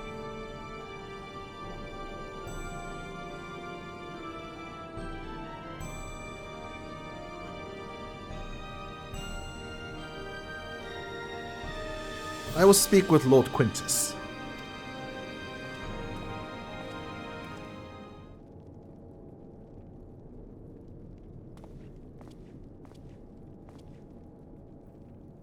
So, did he agree to it? No, he will not place Gollum on the depth of our enemies. I have, however, been ordered to search for a ceruleum outside. As you are under my watch, you will come with me.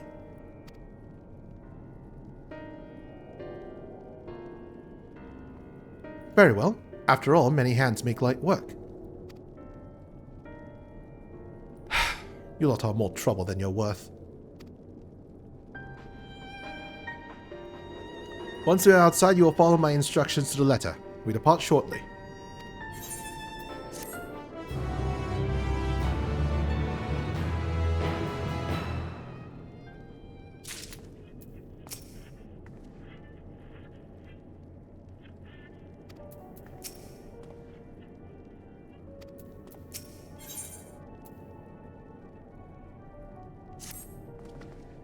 We will begin our searches for ceruleum in the Regio Urbanissima. First location is Forum Soleus, a park to the northwest of the station. You are to remain close at all times and act only as ordered. Follow me.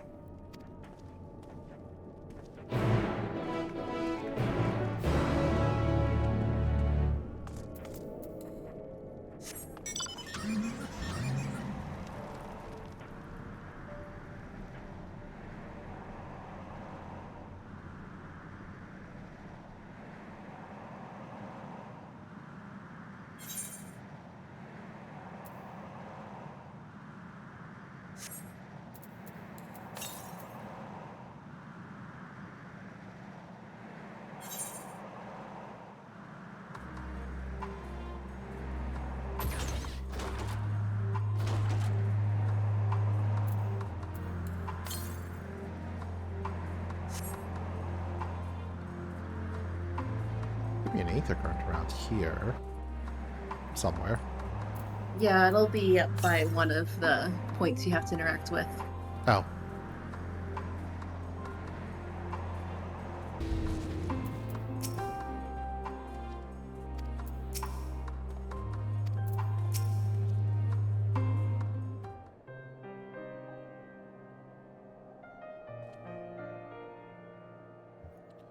So this is the park.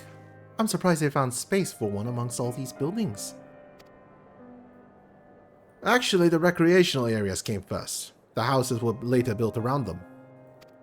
A healthy society requires communal spaces for children to play and adults to socialize. This park was named after the founding father of the Empire, the great Solus Zosgalvus. Ah, the classic patron of the arts. Also Asian. Do we come to extract ceruleum from the wrecked Magitech armor? No, we've already drained it dry. Same goes for the rest of the Machina in the vicinity. But as our ceruleum has been stolen, we must scour the city for every last drop. And while I don't expect to find anything here, I decided to try one more time in case something has been overlooked. I see. Then with your permission, we will commence the search.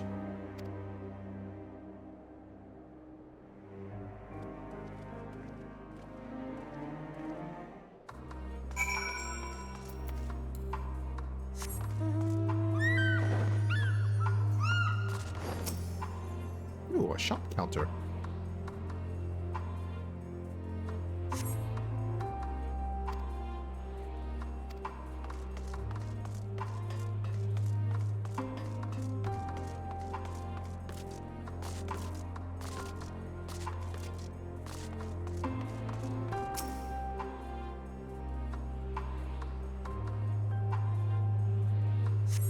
Several points of interest are marked on the map of Forum Soleus. The pond, the children play areas. To your knowledge, however, no one required the use of ceruleum.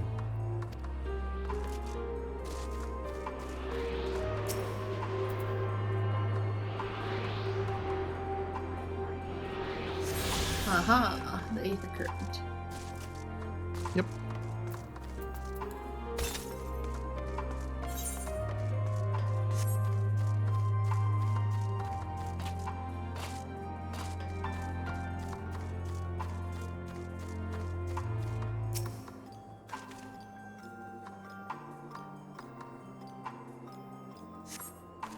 Cursory inspection of the wrecked Magitech armor confirms that the fuel canisters have long been since drained to ceruleum, as Julius said. Ooh, a sightseeing log.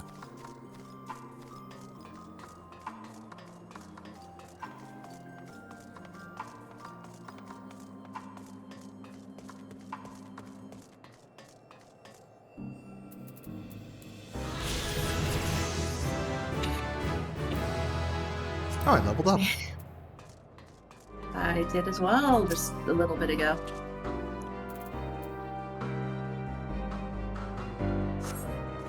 The contraption is built in the style of Imperial War Machina, armed with a battery of weapons and capable of transforming into different configurations. But on closer inspection, it appears to be no more than a children's slide.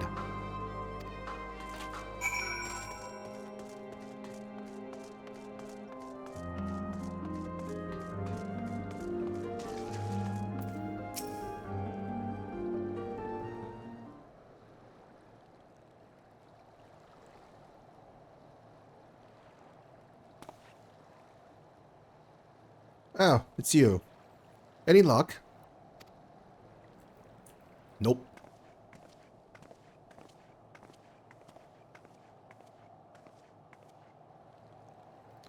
There's no sign of any ceruleum. Oddly surprising, but disappointing nonetheless. I couldn't help noticing you gazing at the pond. Is something the matter? What? Yes, I mean, no, It's just... I used to bring my brother and sister here to play. A pond was heated to stop it from freezing over, so like all the other children, they had to wade in and splash about. Would have stayed there if I didn't drag them out. We'd be sopping wet when all was said and done every time. And every time, when you get home, Mother would scold us, saying we'd catch our death walking around like that. The pond was heated. With a ceruleum-powered heater, by chance? I suppose it must have been. Come to think of it, I remember seeing engineers changing out a tank beneath the hatch. But that was a long time ago, when the water still flowed clear and wasn't this brackish muck. Can't see a thing and can't remember where the hatch might be. With the machinery most likely broken, the amount of filth in there is probably the only reason it hasn't frozen over. I wager it's still unbearably cold, though.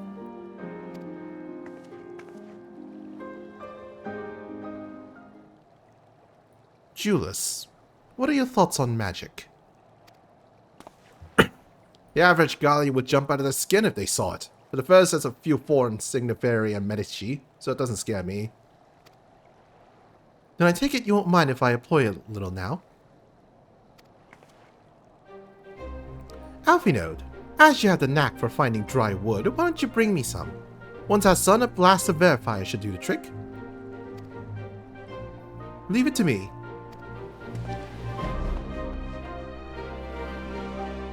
You're not planning to go in there, are you?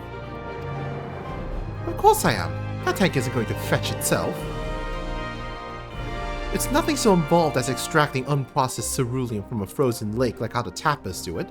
We're talking about a shallow pond in a park, and we have a way of warming ourselves up after. But that's insane. So, fancy a dip?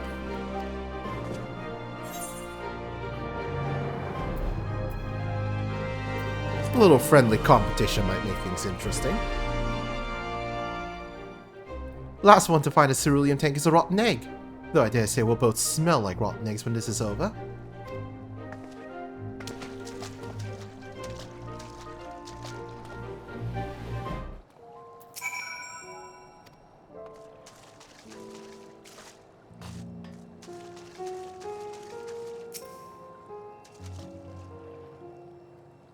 Maybe it's at the center. You delve into murky water, but come up empty-handed. To add injury to insult, the icy wind of your damn clothing chills you to the bone. Oof.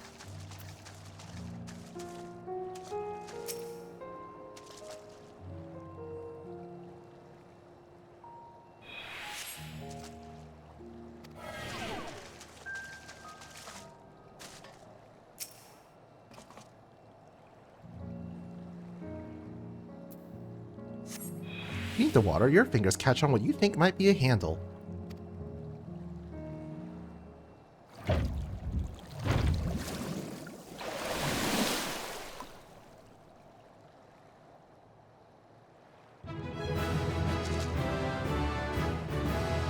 You open the hatch and retrieve a ceruleum tank.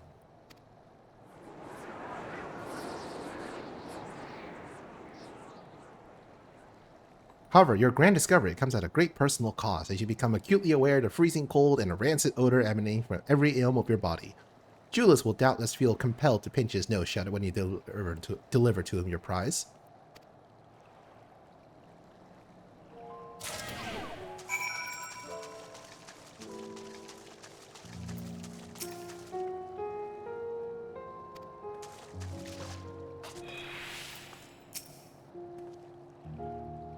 Did you find anything? I hope you did. Temperature regulator ceruleum tank. Uncovering hidden treasure is an adventurer's bread and butter, though one is not normally required to go elbow deep in ice-cold, stagnant pond water to retrieve it. Nevertheless, many would choose that over mowing down hordes of slavering beasts or solving annoying puzzles.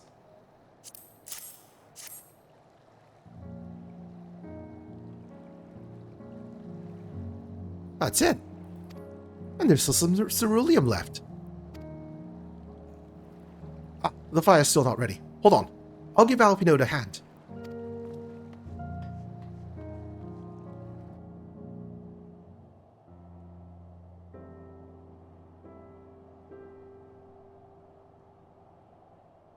Ah, the campfire minion. Classic. Call me an Uldan because by fire I am reborn. And my clothes are mostly dry now too. I appreciate you recovering the ceruleum, but I wish you'd taken the time to discuss the plan with me beforehand. Despite the way you've been treated in Lord Quintus's eyes, you're still on envoys deserving of protection. If you were to die on my watch, he would be most displeased. Your concern is duly noted, but all's well that ends well. Julius, you mentioned coming here with your younger siblings. Did you grow up in Garlemald? I did, not far from here. My father was an accomplished researcher in his youth, and for his contribution to the Empire awarded an estate. We lived well, better than many. What was Garlemald like in those days? Everything. It was everything you could imagine, and so much more. Even during the coldest winters, we always found warmth and comfort at home. Coming in from the snow, taking off your coat and sitting down for a hot meal with family. Visiting friends and relatives, receiving that same welcome, knowing they had everything they needed. Walking down the street, seeing the lights in all the houses, hearing the faint sounds of laughter and song, of happiness. And although the summers came and went all too quickly, in that brief respite, the ice would melt and the forgotten grass make its triumphant return. Grey clouds gave way to blue skies. Some mornings we climbed to the top of the tallest building we could find to watch the sunrise. Never again. Those rooftops are rubble, those friends dead, those memories. But if I could reclaim even a fraction of what we once had. Soon our chance will come. We just need to hold on a little longer.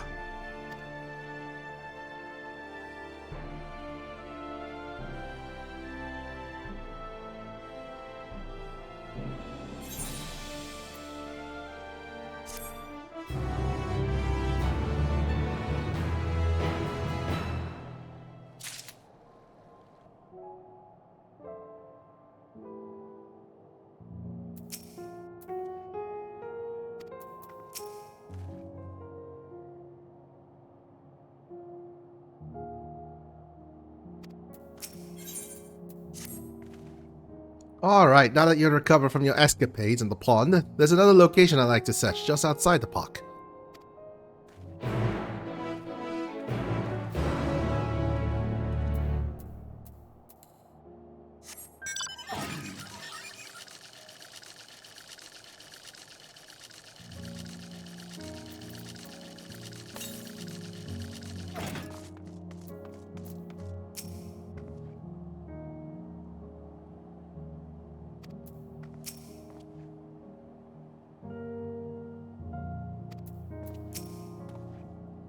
As you can see, this place is littered with the remnants of various types of war machina. While my comrades and I have already recovered the tanks from the less damaged units, those that took a more severe beating are harder to scavenge. We decided to save those for another time, that time being now. Rather than prise them apart piece by piece, it'll be quicker to remove the outer casing using compact explosives. With luck, we'll gain access to the tanks without rupturing them. Though the force generated by these devices is relatively weak, I would advise you to sound it well clear to avoid being hit by any shrapnel. Before even bothering though, you should check the Machina's ceruleum gauge to see if there's any left. It should still provide an accurate reading even when the unit itself is inactive. If the gauge is broken, I'll let you decide whether to use an explosive or not. Should you need more, come to me.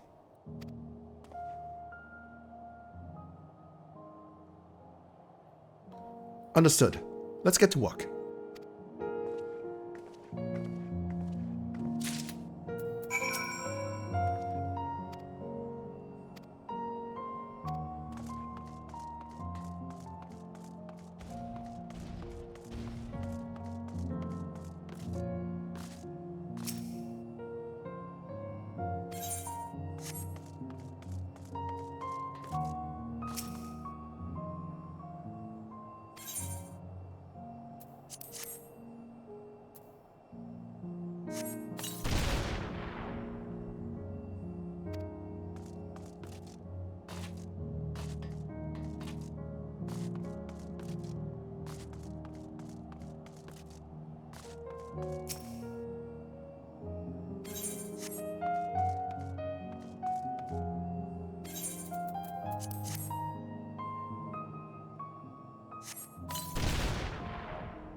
I need more bombs.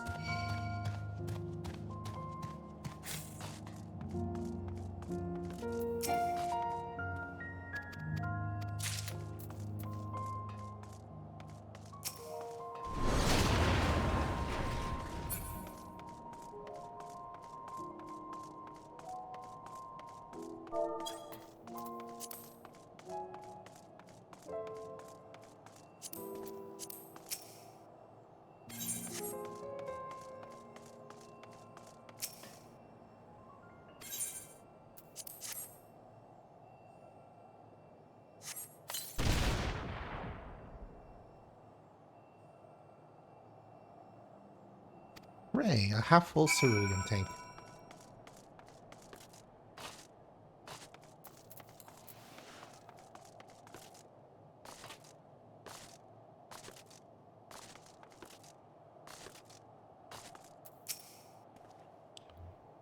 More explosives? Wait, is that what I think it is?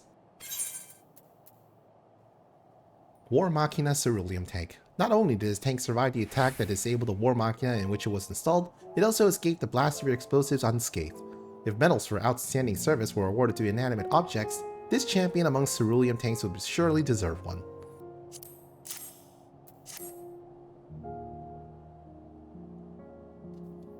You've done it again! Truly luck is on your side. With this we should be able to refuel quite a few of our heaters. It's time we headed back. Wait here while I go and see how Alice and Alfino are faring.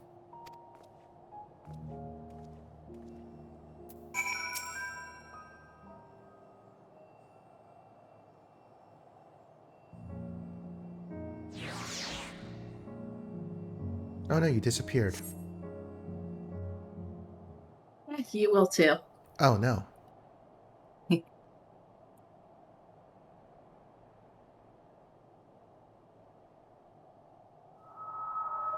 Finally escaped the watchful gaze of your keepers, have we? Don't react. You'll only draw attention to yourself. Just carry on as you are and listen. After you left with the Garlean lad, Lucia bade a few of us scouts follow you at a discreet distance.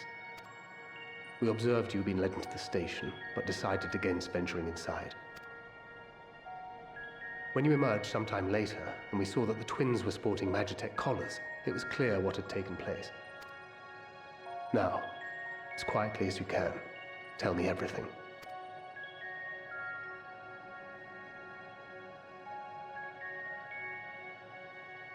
The Legatus himself, eh? Now there's a surprise.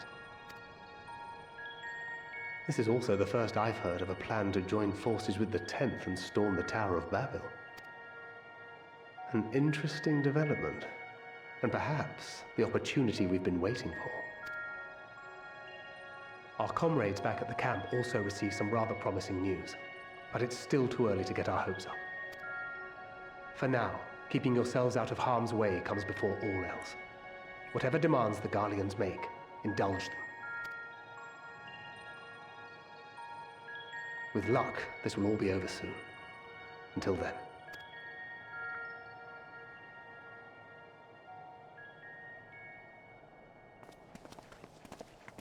They had not gone far. We searched high and low, but no luck, I'm afraid. I might have guessed you'd be the only one to find anything. I wasn't expecting much to begin with. Eventually, there will be nothing left out here for us to safely salvage. For now, this will have to suffice. We should return to the station.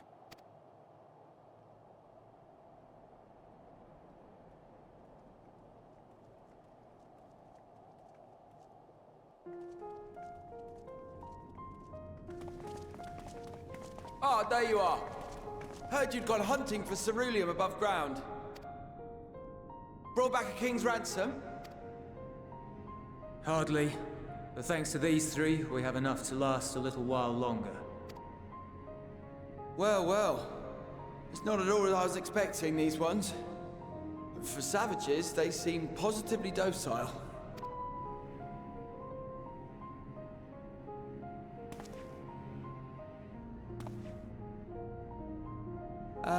It's a poor attempt at humor. In all honesty, I'm grateful for your efforts. But even with another night of warmth, there are those among us who may not live to see the morrow.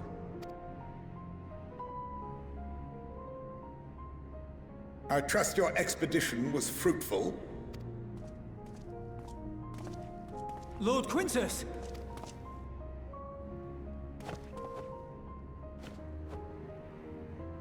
Use what you procured to refuel the armor.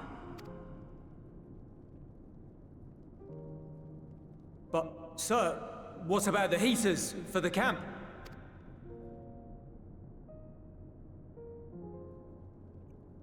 The time for action is upon us.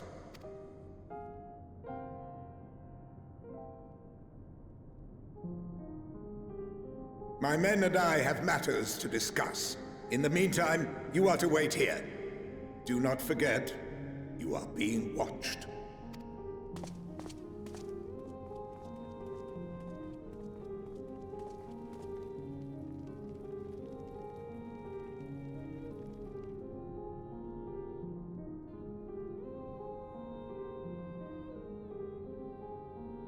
The time for action. What did he mean by that? Probably the plan to attack the I can Tower only of Babel. speculate. Clearly something requiring their magitech, given what we just heard. Whether they plan to utilize it now, or after they join with the 10th, is another question.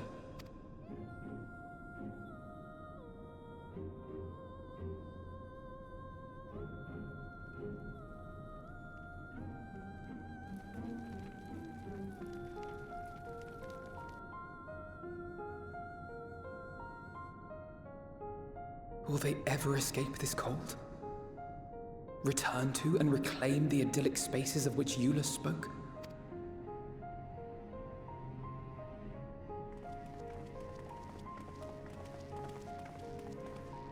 Finished your war, Council?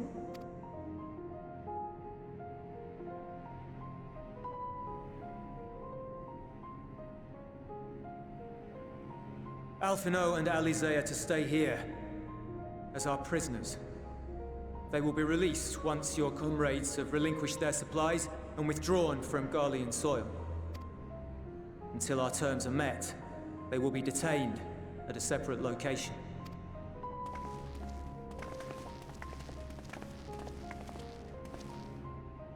After everything we've said and done, this is how you treat us. Our allies have but limited supplies. They may stave off cold and starvation for a short while, but what then?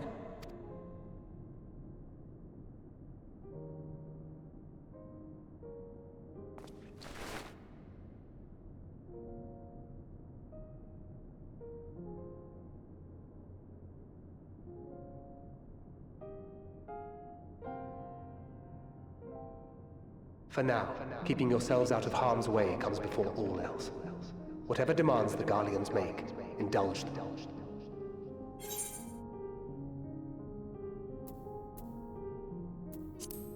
Everything will be alright. Have faith.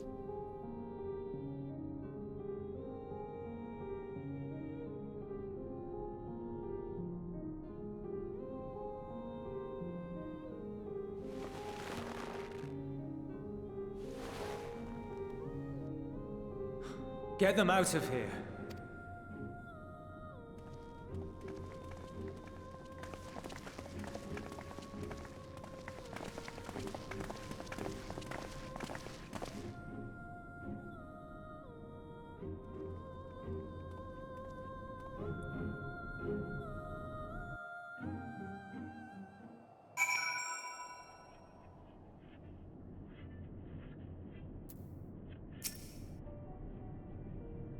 Alfino and Ali say it will be fine, providing they do not resist.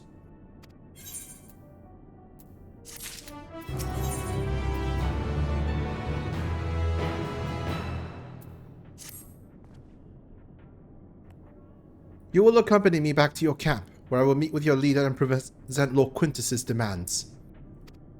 Before we depart, however, there is something I would ask of you. Assuming your contingent complies, the supplies they surrender will need to be transported here. That task falls to legionaries Marcellinus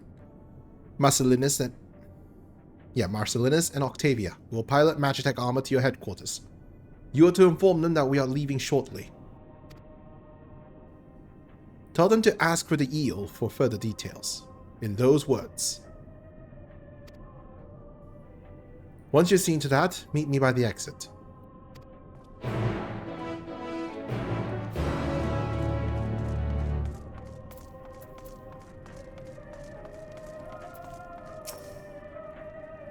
You again. Ask the eel, he said.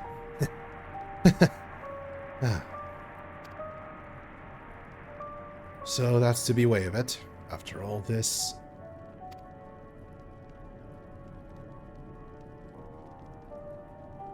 How ironic that you should be the one to deliver the news. If those are my orders, then so be it. For the glory of Garlemald.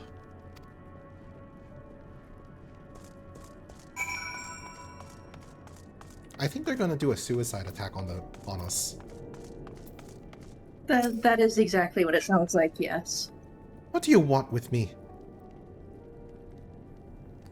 Ask the eel. So Lord Quintus has reached a decision. I knew he would understand. That he would recognize the savage as a ruthless, merciless creature, and to defeat him we too must be uncompromising. I am ready. In the name of the Emperor Varys, for the glory of Garlemald, I will fulfill my duty.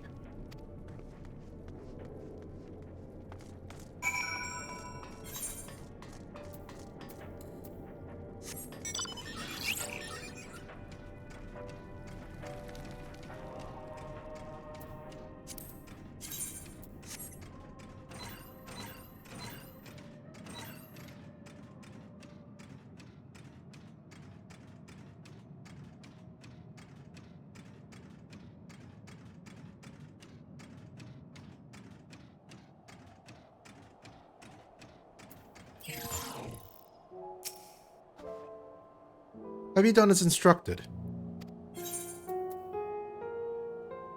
Their duties involve more than the transportation of supplies, don't they?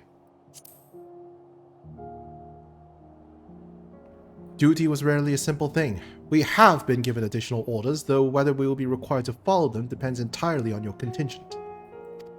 You and I are in this together now. Like it or not, we have to cooperate. There is one other matter. A place I'd like to visit on the way to your camp. It's a short walk from here. Follow me.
Euless lingers by the ruins, reluctant to leave and reluctant to stay, unable to move on. Wait here? What, sorry? The pop-up set just told me whether you wanted to wait here or I not. heard "Hey" here. I'm like, wait, what? Because I'm in the cutscene listening.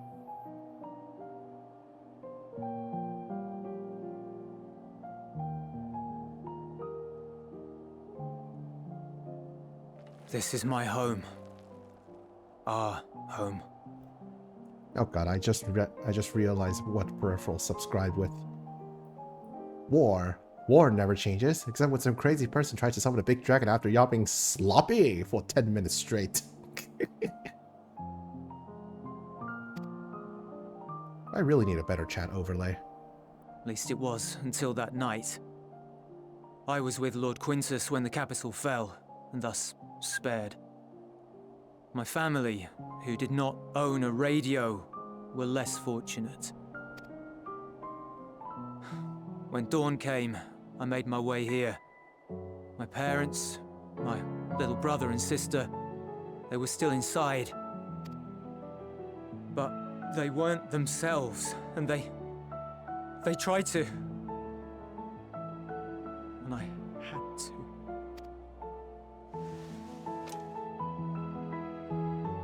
I'd promised to take them away from the capital that very morning, to somewhere safe, to hide until the fighting stopped. I promised.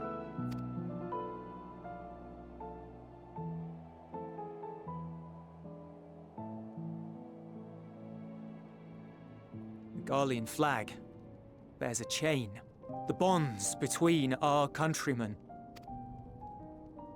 A red link at its center, the blood of the fallen. Our loved ones who lived and died for Garlemald.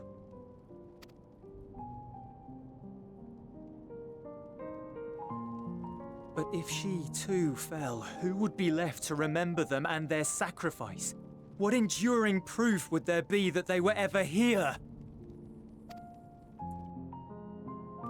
If we had turned to your gods, would they have saved us?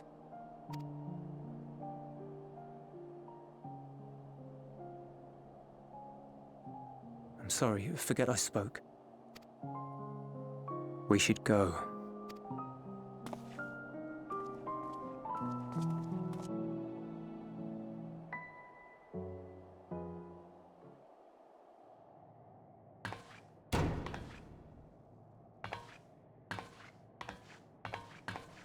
It's no use. Believe me, I do not enjoy being here any more than you. But he wanted us to play along, so that is what we will do.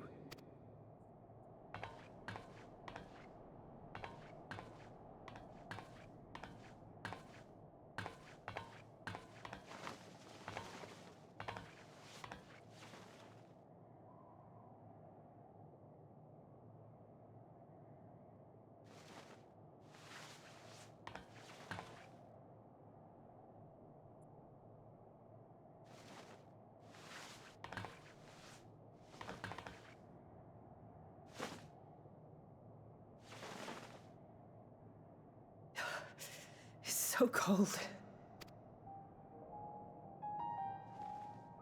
Painfully so. Unbearably.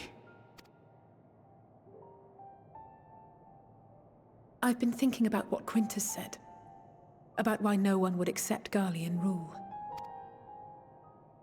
Irreconcilable differences. When coexistence isn't an option, only conquest remains. Varys at Gimlet said much the same. Only by uniting the world beneath a single standard would we rid ourselves of the Ascians. United as one people, one race cleansed of imperfections, a cold and unforgiving vision. And when we fail to live up to their standards, what place is there for us in their world? But the truly sad, truly frustrating thing is how damnably similar it all is to the lofty ideals of Father and the Forum. Non-intervention. Always Non-intervention. Protect our knowledge and our people, and to hells with the rest of you. And yet, I can see how it happened. Varys and Father looked to their elders for guidance and took their virtues as their own. But for this world was of their making. In who else could they place their trust? All of us lost in a sea of chaos, searching desperately for purpose and meaning. But it shouldn't just be an extension of another's.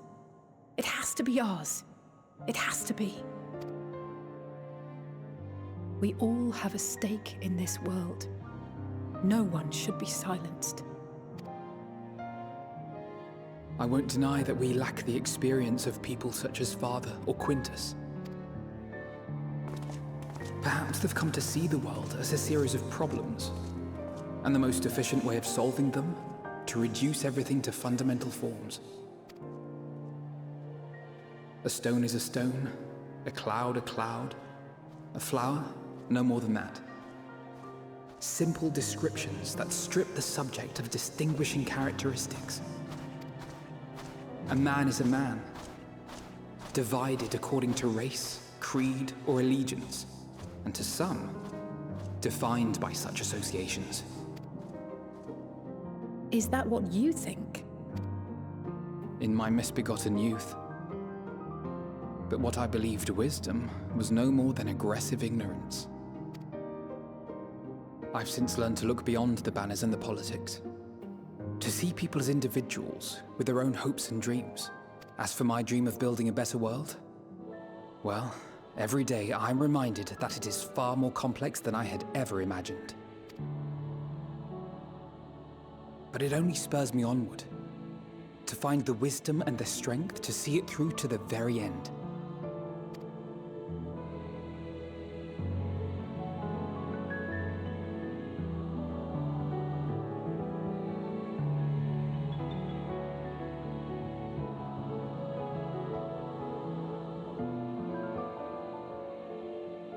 All of our supplies and an immediate withdrawal. These are your conditions? Demands. And you forgot about the airship. Once again, you will leave one behind. It will be used to return the prisoners. Their collars will be removed prior to the exchange.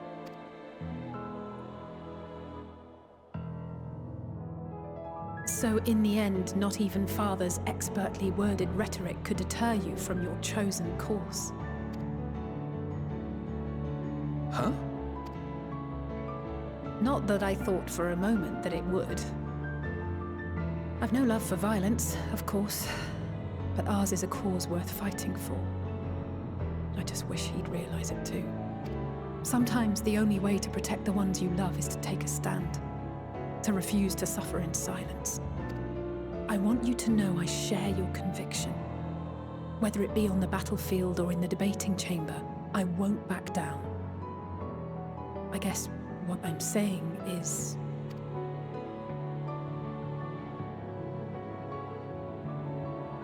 You've found your own reason to fight. Yes. Yes, I have. God's willing, there will come a day when we can finally lay down our arms, and there will be peace.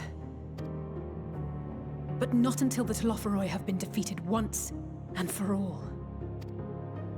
And you, brother, will have a vital part to play. By your words and deeds, you'll lead the way. I pray I am up to the task. There'll always be naysayers. Those who think us fools for even trying. It's easy for learned elites to criticize earnest efforts and assert their moral superiority, all without offering alternatives. Not that their sophistry has ever wounded you. So stubborn and strong. Stronger than you even know. Don't ever change, you hear me? If you stumble, I'll be there to catch you. Or give you a thick ear. Maybe both, for good measure.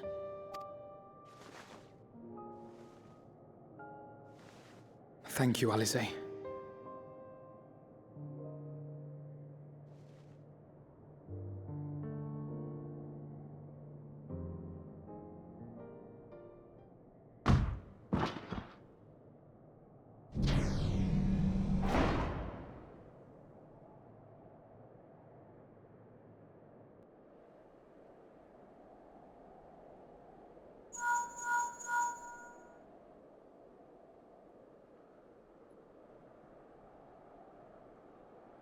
The scouts have secured Alize and Alphino. Their collars were removed without complication as well. They report no casualties, not for their party nor the guards, who will wake from their premature slumber in due course.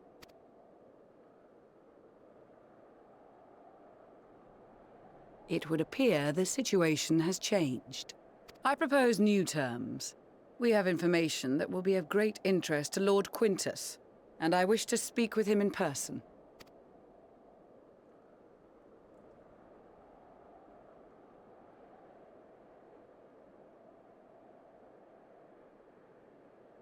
No. In the event you rejected our first proposal, we came prepared with a second.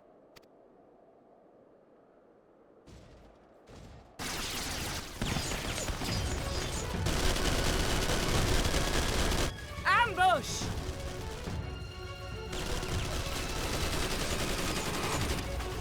More are coming! Make ready!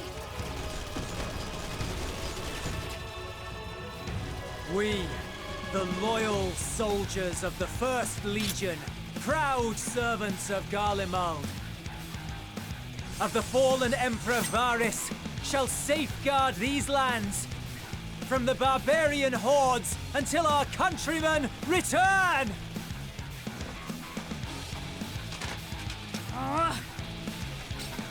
Stop, both of you!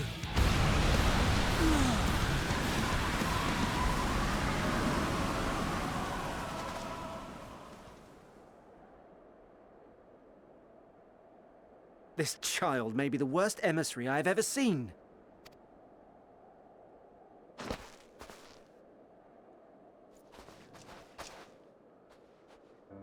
We received an urgent communication from the Grand Company of Eorzea. Wasn't a holy, that was an arrow. Envoys from the Imperial Army, led by members of the 10th Legion, came to Alamigo and requested an audience. They explained that their efforts to coordinate the reclamation of the capital with the aid of the 4th, 5th, 8th, and 12th had ended in failure. Communication between most legions has broken down entirely. Most of the 10th's conscripts have deserted, leaving their forces severely depleted. That is why, unable to continue the fight on their own, they and their allies turned to the Grand Company of Eorzea for aid. Lies! Every word! It is the truth, and I have not finished. The 10th has requested that we deliver a message to Lord Quintus. Have the ill stand down. You have been listening, my lord? What are your orders?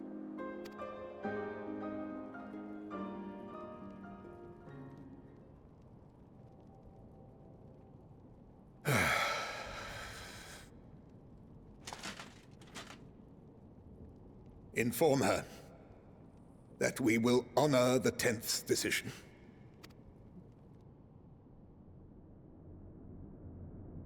Bereft of hope, and now dignity.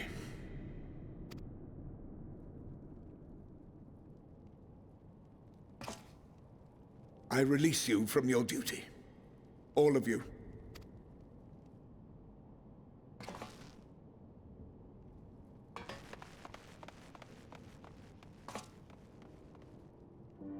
I take solace, your radiance, in the knowledge you are not here to witness our debasement. 'Twas a grand, glorious dream we shared. Of a world united, of peace and prosperity.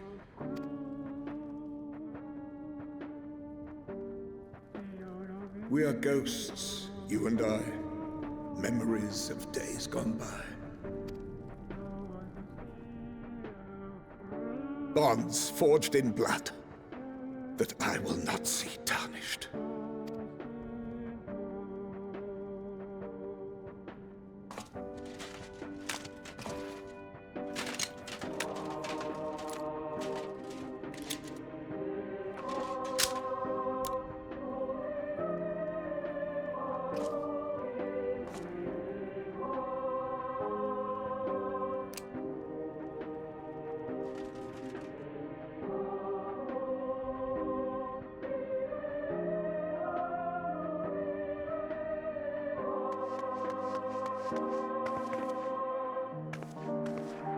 Quickly!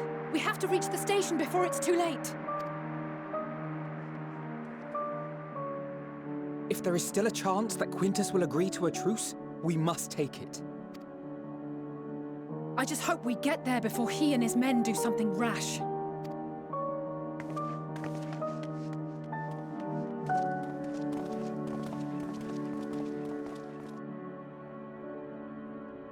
Oh.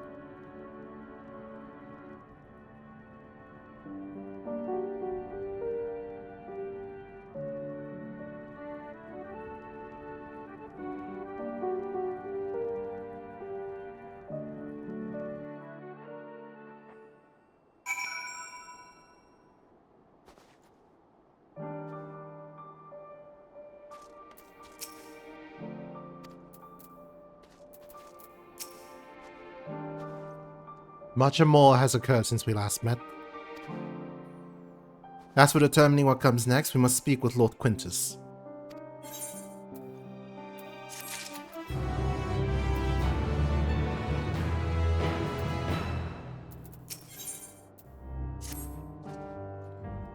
Before we proceed, tell me what you know of the First Legion and the disposition of their forces.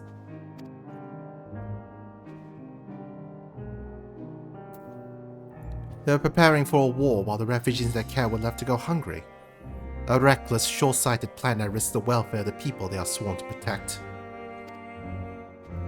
Nevertheless, we cannot compel them to accept our aid. If we were to arrive in force with the intent to do so, we would only incite panic, but perhaps they can be persuaded to follow one of their own. Go with Eulist back to the station and have him lead the refugees here. Some may be unwilling or unable to leave, but for the time being, I'll take what I can get. Alfie, note Ali saying the scout sent to extricate them should already be at the station.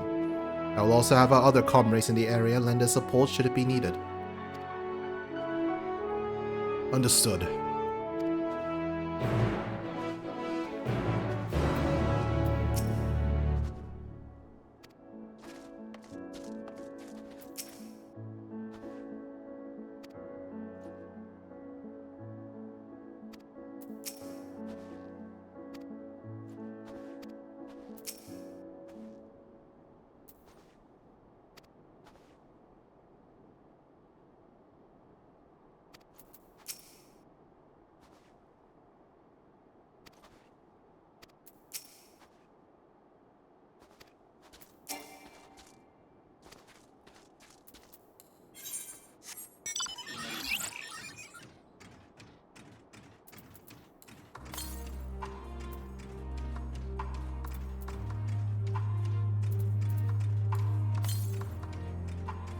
A little bit to the southeast.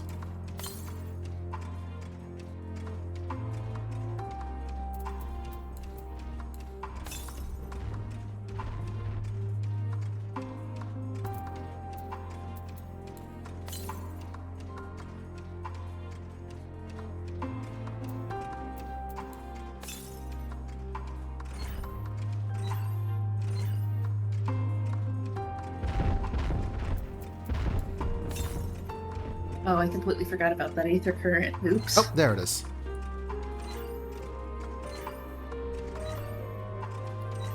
How the hell do I climb up to it? There we go. Yeah, it's easier from the left side on those rocks. Ivy. Yeah, I got it.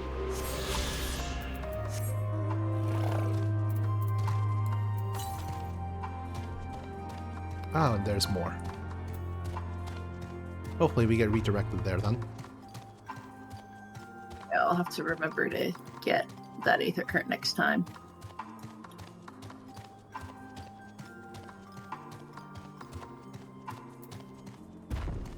Also a new feature quest back at the base, which is probably another aether current. Yeah, I already got that.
Green, and Euless.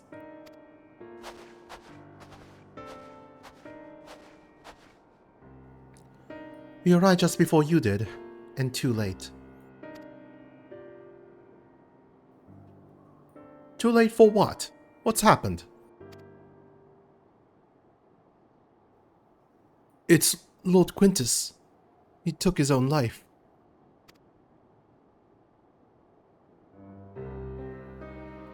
After the news about the 10th, he relieved us of our duties, and when he was alone, he... No. No, he wouldn't.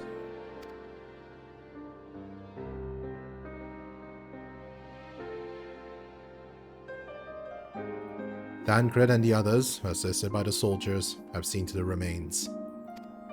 In due course shall the legatus be afforded a proper burial.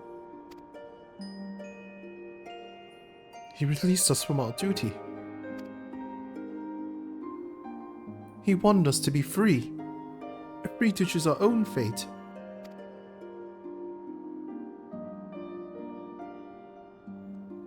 Without him to guide us, I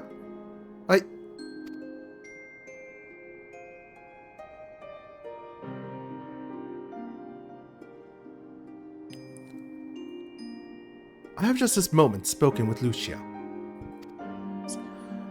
We are ready to commence the transfer of the refugees here to Camp Broken Glass, should they be willing to accept our aid. Some would rather die. But most of us just want to live. Songs and standards be damned. We just want to live.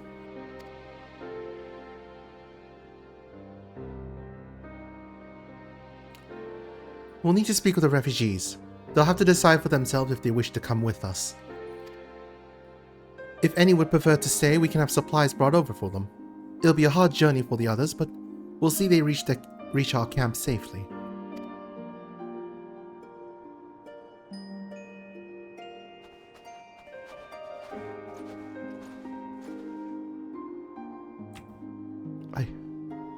I...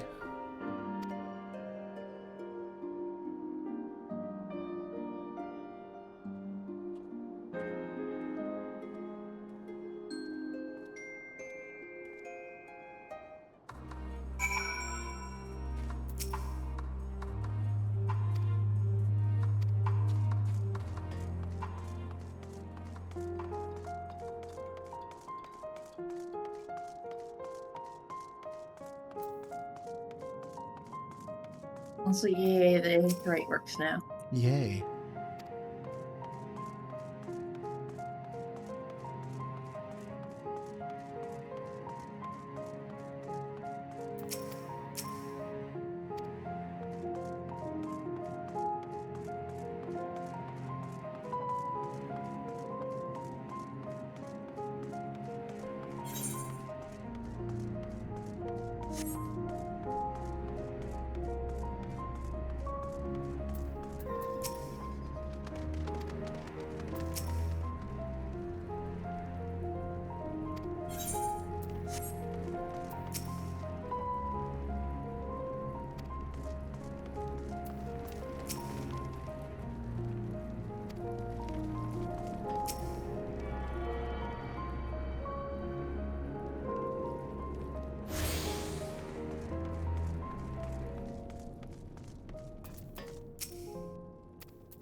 It was only ever a dream, wasn't it? To think we could reclaim it, rebuild it all ourselves. Before this all began, sent my wife and daughter away to the provinces. If there's a chance I might see them again, I'll take it. So take me. Take me with you. Please.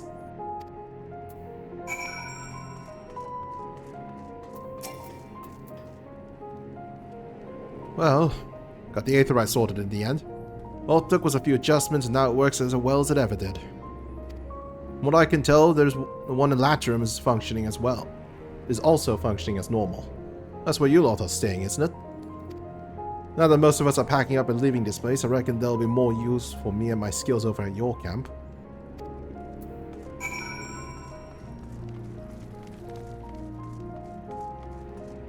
Ooh, Sudden League side quests.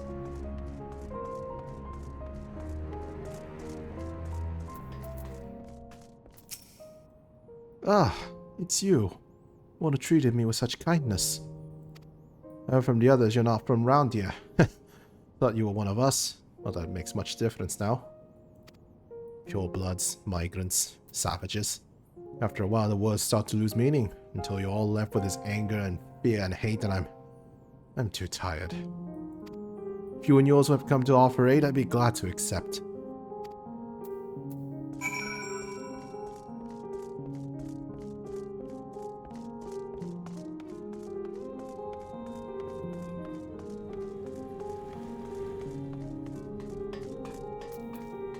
Back.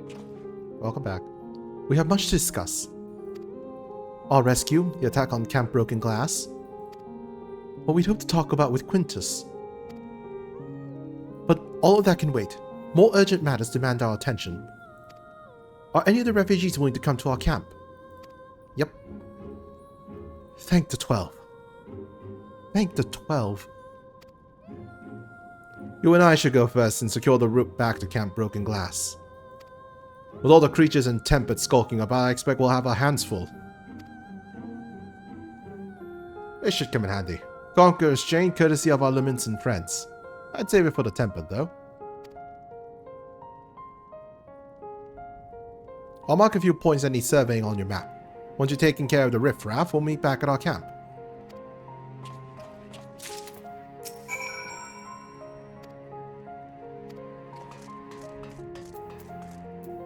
Translation. Go up and pick up the last Aether Current, I guess. Assuming it's on the way. No, it does not look like it is. I think so. Yeah. Probably gonna be when something forces us to go over there. I'll have to grab it when we do that thing. Oh yeah, you still like, have to grab the one near the camp. Yeah.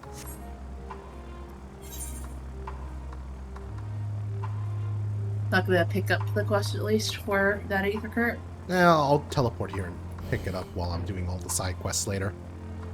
Okay.